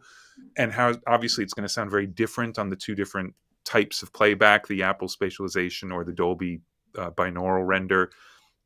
So that part of it is really tricky, just figuring out what people want. But man, when you're just in it and doing it, it's super fun. It's really, you can do some really, really fun stuff. Yeah. Amazing. Okay. Another Atmos question for you. Since mixing in Atmos, how has that affected your treatment of stereo mixing? Strangely, not much. Every once in a while, I'll be in the middle of a stereo mix and wish I was mixing in Atmos because, like, oh, I could do something cool with that. Yeah. But it hasn't affected it. It hasn't. It's weird. Like stereo mixing, we all take it for granted because it's how we mix. So we just think of that as mixing.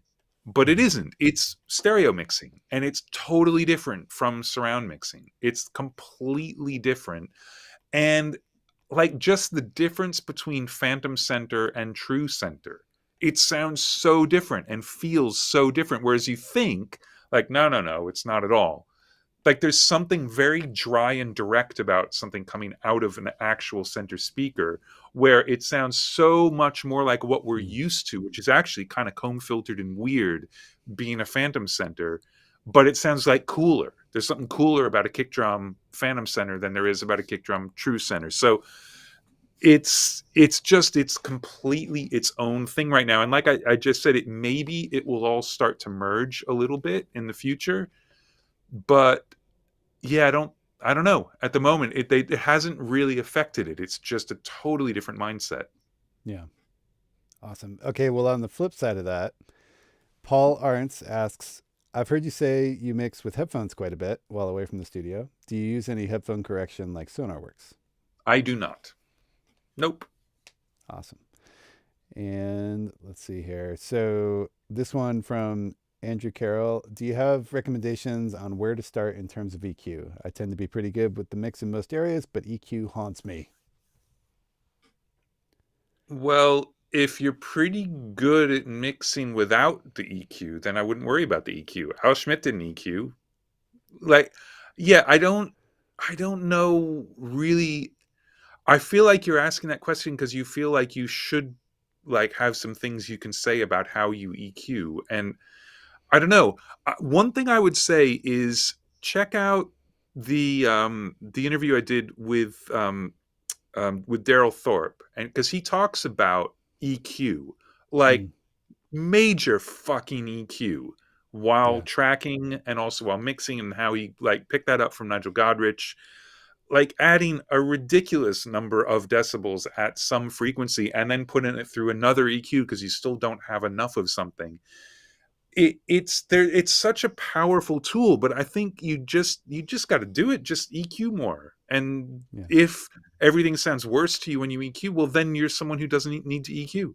Just don't do it. Like without having a specific thing where it's like, okay, this won't work unless I EQ it, but every time I try to EQ it, it works even less, but it still doesn't work. Like, I don't know where to start with the answer to that. So I'd say don't think of it separately. Like it's all mixing is just mixing. And if you happen to do it with a lot of EQ, great. And if you don't ever EQ anything, great if your mixes work. Yeah. Cool. Okay. Next one. I'm not going to attempt to butcher your name. I'm sorry. Nicolas, we'll start there. Could you give us some balancing tips and tricks for average mixers who need to go pro? What's the max level of buses? For example, drums -6, guitar -10, and etc. Okay, so I would say that the second half of that question is a question you should never ask. There is no proper level for anything ever. Like when you're mixing in Atmos, you have to deliver files that are averaging -18. Like there are guidelines, and if you deliver something else, it will be rejected. In that case, that's a very important level to do. Do not mix thinking about what level your drum bus is and what level your guitar bus is. It's bullshit. It has nothing to do with anything. It's just about, is the balance good? And if the whole mix is getting crushed, then you might want to turn everything down. Or if it feels like unglued and a little bit like see-through, and then you might want to turn it up a little bit, and you might want to limit some, but yeah, don't look for specific levels being things. I think that whole like gain staging with meters and stuff, I don't know. I mean, I'm sure there's something to it, but I don't understand it at all. And I think it has nothing to do with mixing. I don't get it. The balancing tip is to just pull all the faders down and start pushing things up as fast as possible and try to find a balance for everything in the mix where it works. And then the great thing about mixing digitally is if you get this balance and it's like, wow, man, the track's awesome, but wow, I think I'm really crushing it too much, you can just pull everything down and the relative balance will all stay. And now you're hitting your mix bus a little bit less. And like that part is genius about mixing digitally. So take advantage of that. But the balance is just about, it's about the music. It's not about levels. Ever. If you find yourself looking at levels, then stop looking at levels. Yeah. So I have a little bit of an extension on this, and you can help me articulate it or like backtrack me, whatever. But I think that question's a little bit tied to the EQ question, other than the one guy's haunted by the EQ and like imagining a Pultec like just following him around the house or whatever. But with some of that stuff though, it's like, do you have tips on, starting points with EQ, stuff like that? I think that we overcomplicate these things so much sometimes, and it's really as simple as, do I like it? Or Yeah, exactly. It is, do Yeah. you like it? But more importantly, it's, does it work in context? Mhm. Don't solo things and EQ them. Like, that's Yeah. the problem with a couple of the mixes tonight, where obviously that kick drum was worked on out of context. And then it Mhm. never occurred to the person mixing to say, does it work with everything else? Because to me, the obvious answer is no, it Right. doesn't. But that never occurred to them, because it's like, well, I got the kick sounding great, and like now I can stop listening to it. You can never stop listening to anything in your mix. You're always listening to everything. Mhm. But you need to be listening. The big thing is, you have to be listening to your mixes holistically. You have to be listening to, is the groove good? Is the contrast between the musical sections good? That's the stuff that then, if it isn't, you go back to the details and say, well, maybe it's the EQ on this that's fucking it up. But there is no EQ that is inherently good or bad, ever. Right. There's no Right. such thing. And you can make some really crazy choices sonically with a couple of instruments and then build a mix around that, and you can make it work. Yeah. So, yeah, I think this is just going back to the just trying to listen. And one way, if you want to kind of train yourself to not get bogged down in the technical details, is go the Abbey Road Institute route, where you go through like the history of recording, and those are the tools you're allowed to use. So at the very beginning, get some stuff to mix, and you only mix it in mono with nothing except faders. Right. When you do a few tracks like that and you can make them work, now you're allowed to use the pan pot. So we're in stereo, but there is no processing. It is balance and pan, and that's it. Okay, now you can have one EQ across the mix bus. That's it. And just start adding your tools, because you've got to learn how to listen. And when you don't have any variables other than level, you are going to listen, and you're going to get the balance right. You have to, because there's Yeah. nothing else. You can't distract yourself with cool reverb and delay and some panning and EQ. Yeah. Like, it's impossible. It's almost like a little workout routine, like day one is Yeah. just this, day two is just this. Yeah. Yeah, That's good. yeah, but limit the possibilities. If you feel overwhelmed trying to learn how to mix, then only mix using faders. Yeah. The best engineers in the history of making records have been as good as they are because of their balances. Al Schmidt, Rudy Van Gelder, a lot of the amazing classical engineers, it's because the balance is impeccable. And you can have crazy sounding records where the balance is right and it works. And you can have an amazing sounding record where the balance isn't right and it sucks and you don't want to listen to it. Yeah. I love the story that you've told before about how when you were watching Al work on the big band session, and you were kind of listening, and somebody was playing drums down or something, and you're like, oh, I would totally. Yeah, mix he's this getting and that. sounds. Yeah, he was like getting sounds together and pushing up faders, and every single thing he pushed up, like, I don't know about that. Like, what? Really? You're going to leave the overheads that dark? And oh my God. And then they started the first run through of the first track and hit this big chord at the beginning, and it just sounded like a fucking record. Yeah. And it made me laugh out loud. It was so good, but the individual sounds were not. Like, they absolutely weren't. But it was, even without having heard them play together, his balance was perfect, and it was just awesome. Yeah. Yeah. It's crazy. Such a good lesson. Okay. Next one is from Dave Westner. And Dave asks, are you able to shut off your mixing brain and just enjoy tunes? Or are you always thinking about doing stuff differently? No, I'm actually really lucky in that if I'm not listening in my studio, I don't listen as a mixer at all. And even in my studio, like if I just want to, like I'm doing something else, like programming SoundFlow, writing code or something like that, and I just put some music on, On Spotify, I'll generally listen on my iMac speakers because I'm not looking for a listening experience. I just want to hear the music. So yeah, I'm really lucky, I guess, that only on the very specific speakers that I use in the studio do I listen as a mixer. And at one point, the speakers for my stereo in LA were fucked up and I had to go get them reconed. And I brought a pair of tannoys into the house, and it was the worst month of my life. Because everything sounded like it was in the studio, and it was terrible. I hated it. Right. That's awesome. Okay, next one from Santiago. Now that you've been having the giant PMCs for a while, which I think you mainly got for Atmos mixing, have they changed anything about your stereo mixing process? They haven't, actually. No, they're just, I like them more than my tannoys, which I never thought I would say ever. Yeah, they're amazing.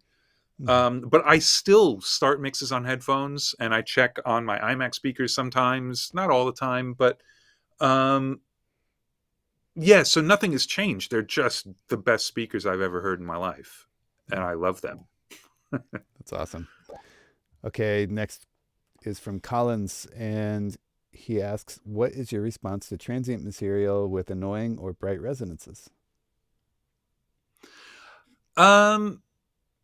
Well, my response would say, I don't like that. It's annoying. Yeah, but everybody has like a different threshold for this stuff. Like for me, it's the kind of transient mid-range thing. So it's not necessarily a resonance. It's more like it just makes me flinch every time it happens, and I don't like that. But everybody's, sensitive to different frequencies. So it's not necessarily something that has to change in the mixes. But yeah, I'm not a fan of things that are annoying. So, yeah. Okay. Next one from Nicola. Anything to mind when mixing on headphones? My house is kind of small and I can't be loud. What problems should I look out for? Well, I mean, the great thing about mixing in headphones is when you get it to work, you can work anywhere because you're wearing your studio on your head. So don't worry about acoustics. You don't have to treat the room, nothing. It's fantastic. The only thing you have to do, though, is you have to find a pair of headphones that makes sense to you. So when you're done mixing on the headphones and listen somewhere else, the mix translates. But that's exactly the only word you need to change to talk about speakers is to change the word headphones to speakers. If you mix on speakers, you have to be able to take that mix somewhere else, including headphones, and have it translate. So whatever makes it translate, will make it translate. One thing actually that came up very early on, someone asked a question about reverb and like, hey, in headphones, I hear the reverb differently than on speakers. And that's very true. So you've got to get used to what happens. But what I would say is while you're trying to learn to mix on the headphones, and I've said this a million times before, but I'm going to say it again, is mix it on headphones, take it somewhere else to listen. If there are problems, or even if you're just switching to your speakers, don't fix the problems on the speakers. Switch back to the headphones and make sure that you can hear those problems in the headphones. They might not be something that would jump out to you because obviously they didn't. Otherwise, you would have already fixed it. But if you can hear it on the headphones, then you can fix it on the headphones. And just by doing that, you're training yourself to start listening for those issues in headphones, and you'll just get better and better at it. Right. But it's got to translate. If it doesn't translate, then it's not going to work. And that goes for headphones and speakers. Yeah. Okay, I've got two questions here about peak / how loud you deliver your mixes. So I'm just going to read them both to you, and then we'll attack them that way. So first one is from Golfmister. And lately I've been really trying to pay more attention to the true peak in my mixes. In particular, I'm having a really tough time staying under the 1 dB limit for Spotify. How do you approach this? I don't. Yeah. Yeah. I mean, I don't, I'm not worried about it. It doesn't, the problem will be like a couple of the mixes we heard tonight were like smashed. And because of that, they would have a really loud RMS level and then they would get turned down on streaming services. But look, even the Metallica record I did that everybody complained about because it was so loud, and it's fucking loud. It doesn't sound quiet when you listen to it on Spotify, and they are level adjusting. Yeah. So it doesn't matter. It doesn't matter. What matters is if things stop translating. The exact same thing we talked about, like while you're mixing. if your mixes are really, really loud, and so then when you hear them on a music service that does level compensation and they're too quiet, well, okay, now you've got a problem because that record that used to sound loud now sounds really, really quiet.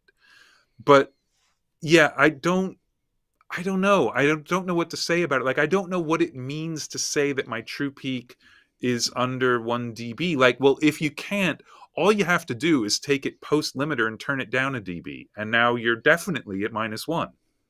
Like, there's no way you can't be at -1 if you take your limited mix and turn it down a dB. So don't worry about it. Yeah. Yeah. And on the output of your limiter, you could just set that to -1 too, right? And Yeah, so exactly. And then you're pushing into the limiter the whole time, and you'll know if you're limiting too much, and it'll make you back the mix off. And just set the output of limiter to -1, and then you're fine. Exactly. my Metallica's too loud. Yeah, a lot of people were really, really angry about that. They're really mad at me.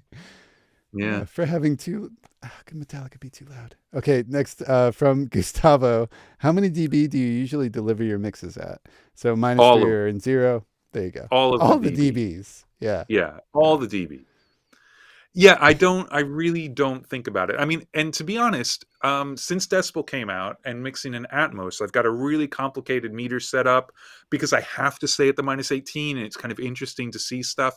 And I've set up a decibel thing for stereo, and I often don't even use it. Like, when I'm mixing in stereo, where I don't give a shit what the level is because there is no, like, I have to deliver a certain thing, I just have VU meters. And they're usually set to -14. 0 is -14, but sometimes it's like, oh, they're pinned all the time. I'll set them to -12 because I like to see them go. Because what they do is they just give me, when I glance over at them, they're on my second screen and they're open all the time. I just get this, like, hey, I feel like maybe I'm crushing the mix. And I look over like, oh, yeah, I'm crushing the mix, and I can pull them back. They're just like general guidelines for me of when those meters are in a certain spot, then I know they're hitting the mix bus processing in a certain way and things are good. And those meters are actually on the bus going into the mix bus. So they're pre all of my mix bus processing because that's important to me. I mean, there's almost no dynamics processing on my mix bus anymore. There's just a limiter at the very end and that's it. But like, that's the level I want to know is going into that processing because I know everything responds well to that. And then I don't have to like actually stop and say, okay, hold on a second. I better listen to my 2-bus processing. Like, I know it's in the ballpark, but it's just a ballpark thing. My mixes are still loud. What level they are, I have absolutely no idea. Yeah. But one of the reasons I can get away with that is because generally mastering is a flat transfer for me. I'm not trying to get anything out of mastering. If you want the mastering engineer to do things sonically to your mixes, then you've got to leave some headroom. Now, they can always just turn it down, but if you've crushed it and limited it within an inch of its life, they can EQ it, but it's very difficult for them to do any sort of dynamics processing. So if you want dynamics processing done in mastering, you've got to leave dynamic range to process. Okay, I'm going to go to the next question. I have a question from that, but that's, yeah. Okay, from 81 Awesomeness. Hey, Andrew, does your hair affect high frequencies? If you did a makeover, would you have to adapt? Stupid question, but curious. If I did a makeover, this in a second.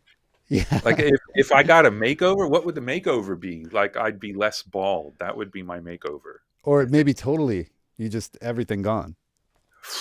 I feel like that I'd be too scary looking. Like, I don't want to know what the hell shape my skull is. It can't be good. I mean, enough of it visible anyway. But yeah, no, the hair, I mean, you know, there's not a lot of hair in front of my ears. Every once in a while, certainly in the winter, I like wear a knit hat, and then I can't wear it while I'm mixing, which kind of sucks. Mm-hmm. But in headphones, I can tuck it up and then get the headphones on, and so that's okay. I can still wear my hat. But yeah, I mean, obviously. But look, I mean, there are people who used to put tissues over the tweeter on an NS10. So why not just put hair over your ear and it'll do the same thing, right? I mean, there you go. You can get used to mixing with hair in front of your ears, and then that's great. And then it would sound too bright when you took it out. Yeah. Yeah, I mean, another thing too, there's so many other things that are happening in your room besides your hair to, you know, or even a hat. I mean, you've got the modular here. If you've got a desk in front of you, that's doing all kinds of things to what you're hearing. And if you have gear on that desk, that's doing things. And then you move that gear and it's different. And Yeah, all those yeah. things. And the good thing is your brain is super, super good at adapting to that stuff. Yeah. Okay. Next one from Sean. Sean says, I only have at-home recording experience and I'd love to work in an actual studio. Any recommendations on how to get that process started? Contact studios. Yeah. I mean, that's it. Yeah. That's it. You contact studios and say, hey, I've been working at home a lot. You know, you tell what experience you've got, and hopefully it's with some people so you can present it as a resume and not just like, hey, I like recording, you know, but you've only worked on your own stuff. But you just apply for a gig. That's it. That's all there is to it. Yeah. Yeah. I'd love to say something profound, but yeah, just start hanging around studios.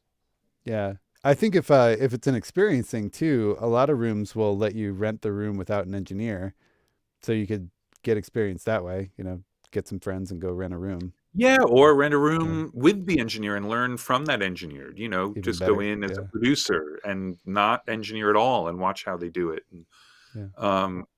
yeah, but look, at this point, other than the treated acoustics of the recording room itself, you're on a pretty level playing field with a decent interface and a couple of microphones. Like it's more, if you want to be that kind of engineer, it's more learning how to run sessions and logistically get through the day and deal with people and work with people you don't know and immediately develop a rapport and figure out how to work with them and stuff like that. Like that's the important part about working in a studio.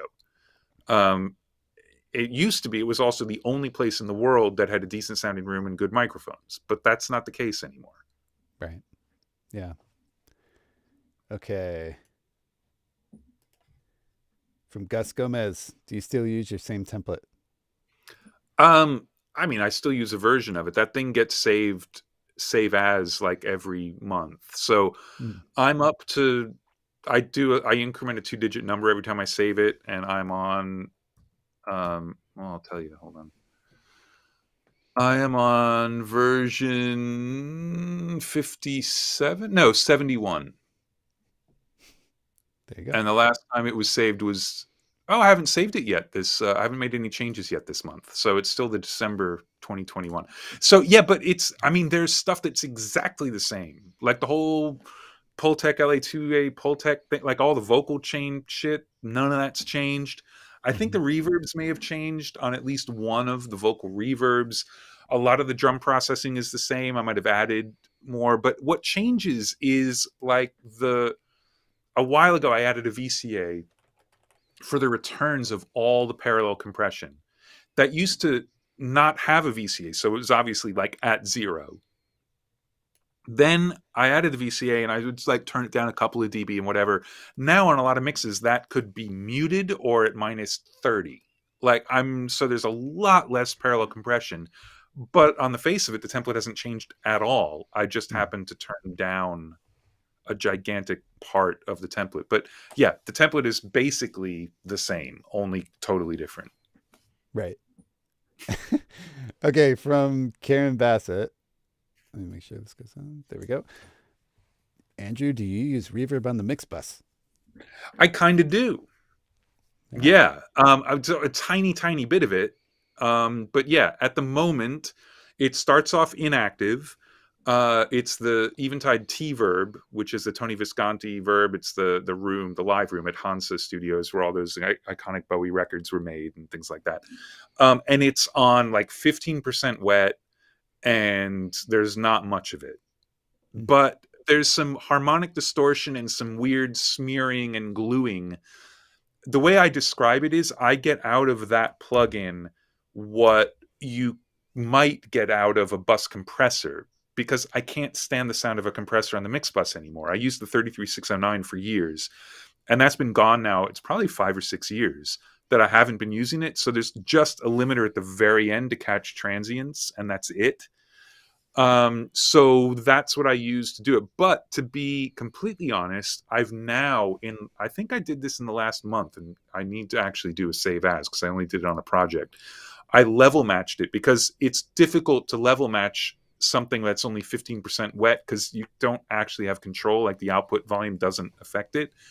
So I'm using the audio units version in a Blue Cat wrapper so that I can level match the thing. And now that I've got it level matched, because it was adding about 1.5 dB, I'm using it less and less. Like you trick yourself into thinking, oh man, that's so cool. It's gluing stuff together. Like, no, it's just louder. So there's certain mixes where it definitely is helping and I still use it. But it's just the tiniest bit of reverb. There's as much distortion going on in the reverb because I'm hitting it with the full fucking force of what's going on in my mix bus. So it's distortion, it's smearing, it's compression, and it's reverb. And then it's only mixed in 15%. And I'm using less and less of it all the time. Nice. Awesome. Okay, from Aegon. Hi, Mr. Scheps. Do you finish your mixes on headphones or speakers? I don't know. I probably finish on headphones. Like the last time I hear it is on headphones before I send it out. But that's only because of a process. Like I don't know when's the mix finished? Like the last time I open it, it's probably on headphones. And I do 90% of my mix revisions on headphones because like, why not? Like I already know the baseline of the mix at that point. I'm not assessing the big picture ever. I mean, you could do, and there's maybe a case to be made for it. You could do mix revisions as long as it's not like, oh, by the way, we hate everything below 1K on that mix. Like if it's just normal mix revisions, you could do them on laptop speakers, and maybe you should, because you want to make sure you're actually taking care of the issue for everybody, not just people with good speakers. So, but like, I don't like finish the mix. I don't know that I ever know when I'm finishing the mix. I only know the next time I open up the song and listen to it and don't have anything left that I want to change. So whether that happens on speakers or headphones, I don't really know. Yeah. Awesome. Okay. From Fidel, can you tell us something about transient designers or transients in general? I like them. Yeah. Do you like transient Yeah, designers? I don't know. I don't like these questions. It's very difficult to answer these like very specific, like give me some starting tips for EQ. And like, it's all about context. I like transient designers. It's great. It's a hell of a lot easier to deal with the attack and release of a sound with knobs that say attack and release, and it means the sound, not the attack and release time of a compressor. Like you need to know a lot to really shape the transient in a compressor. You don't need to know anything to shape a transient in a transient design. So, and there are lots of different ones, and they all sound completely different. So if I want to affect the transient of something, I might go through 5 or 6 different plugins before I find the one that's going to work on this particular one. And there isn't one that I would say is the best. They're all just so different that it's hard to say. One thing I like to do with them, though, is if you get something that's over compressed a little bit, sometimes by using a transient designer and just turning down the sustain, you can make it feel less compressed. Yeah. If you're lucky and there's any dynamics left in it.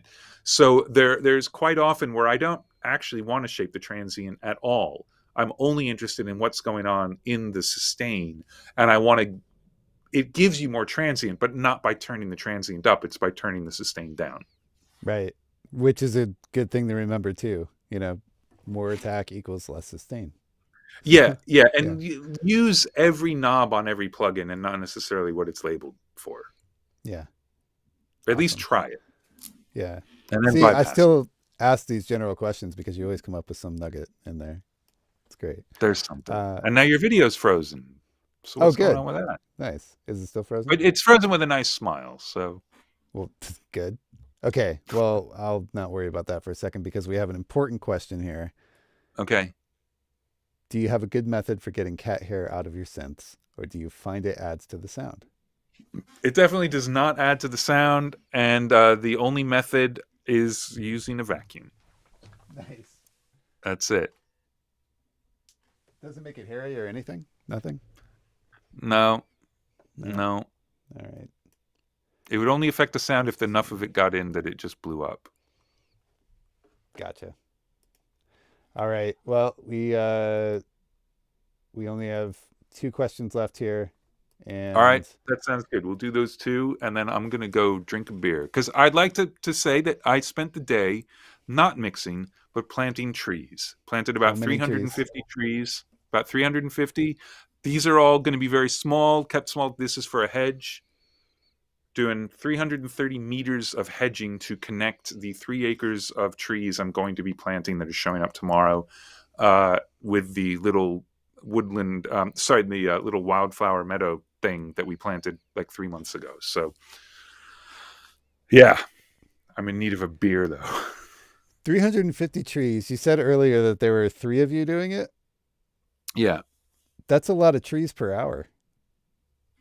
Well, yeah, and also we're pretty far north, so like it's pitch black at 5 o'clock here. Yeah. So yeah, that was from.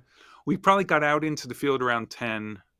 Had lunch, had kind of a long lunch, and then yeah. So we gotta when you get You were going. cooking. Yeah. Yeah. All right. Yeah. Karen asks, what are your new favorite speakers? She missed it. Oh, they're the large PMCs, the MB3 XBDs. Just don't even bother looking them up, because unless you got a car to sell, you're not buying them. Like I sold a Neve console. You know, it's they're fucking amazing though. But PMC have a new line of speakers that are much less expensive that I have not gotten to hear yet, but a few other people I know who know the big PMCs really well have heard them and said they're amazing. There's not, they're not free. They're still expensive, but nothing like these are. But yeah, these are my favorite speakers ever. I don't like to drive anyway, so. Well, exactly. There you go. Yeah. Okay, Marcos Gomes asked our last question, and he asked, website or sound better, enough for a living? So which one's better, having a website or being on something like Sound Better? And I'm putting this up here so that you can kind of riff off of, this is probably somebody who wants to get their career going, starting as a mixing engineer. What are some things maybe that you can remember from earlier in your career that you might have done to help speed that process along? Oh God, I don't know. I mean, and what I did isn't really relevant. It's such a different universe now. I mean, I was doing this 30 something years ago when like digital was new. I just saw something actually, which is really weird for one of the Between Two Shores things that we're editing together.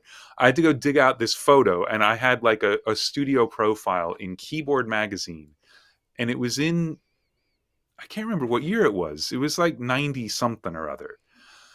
And reading the thing, I'd forgotten about this whole sort of transition. And it was like right at the point where you could get enough tracks on the computer to work in the computer.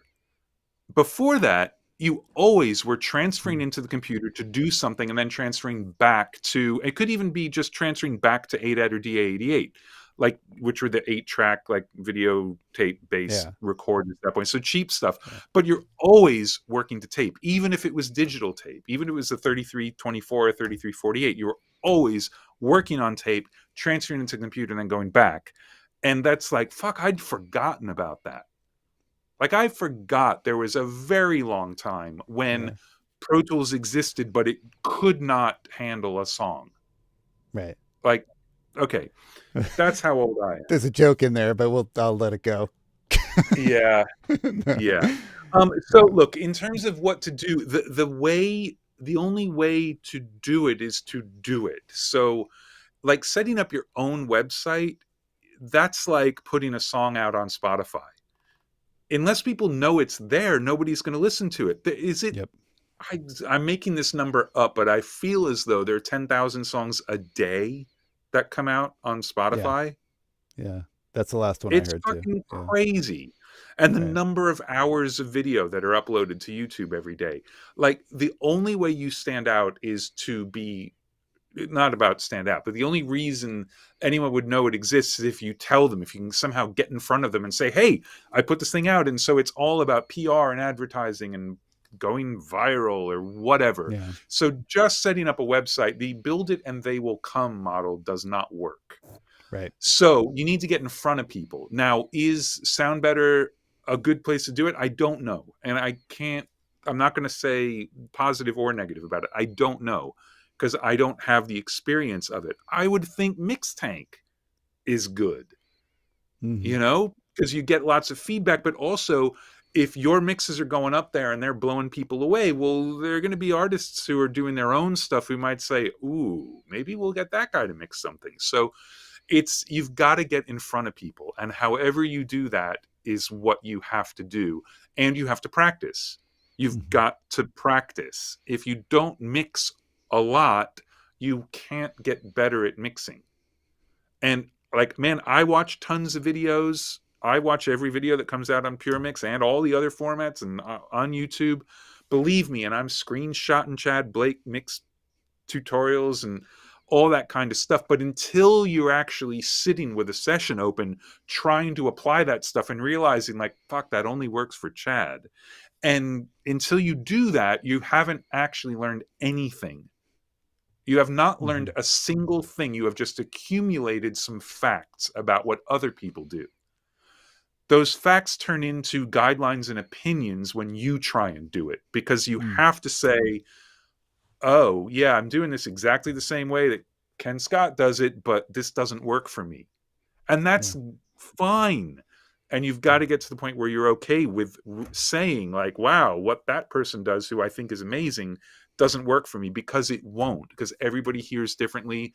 Source material is always different, blah, blah, blah, blah, blah. So I don't know how to answer this question. And that's why I've just said a bunch of stuff that's irrelevant instead. It's not irrelevant. It's all just, I mean, there's no formula for it, right? It's the same as like what makes a great pop song or makes a #1 hit. Like there's no formula, you know? And yeah. I mean, look, Rick Beato is one of the most talented and smartest musicians like on the internet. And he does a series of what makes this song great. And he absolutely nails all of the stuff that you might not even notice about why something is so fucking awesome. But just like with screenshotting someone's plugin settings, it doesn't mean that you can make that a checklist and go write a song and it's going to be great. It won't. It absolutely won't. Yeah. Yep. Yeah. Yeah. I mean, one thing that would help, like, go make a great record and word of mouth. I mean, other people hear that record and they come and say, hey, you did a great job on this record. And it doesn't have to be a huge record either. It can be a local artist, and, you know, that'll bring in more work. But yeah, absolutely. This one just popped up in the chat, and quick answer maybe. What kind of EQ is the Waves Omnichannel emulated from? I like that you got this thing. You got this, you got this, you got this. What's that about? I don't know what the emoji is for that. Yeah, I would have to say it's almost every kind of EQ, because that was the whole point of that channel strip. So, okay, it's a 4-band EQ. Each band can be put into parametric mode. At that point, it's not modeling anything. It's meant to be surgical. Every band goes from 20 to 20K. So like whatever band you have left over, you can make a surgical EQ move. But on the shelves, the two shelves are totally different. And the two mid-range, which aren't mid-range because they go 20 to 20K, but the two bells are totally different, even between the two mid EQs.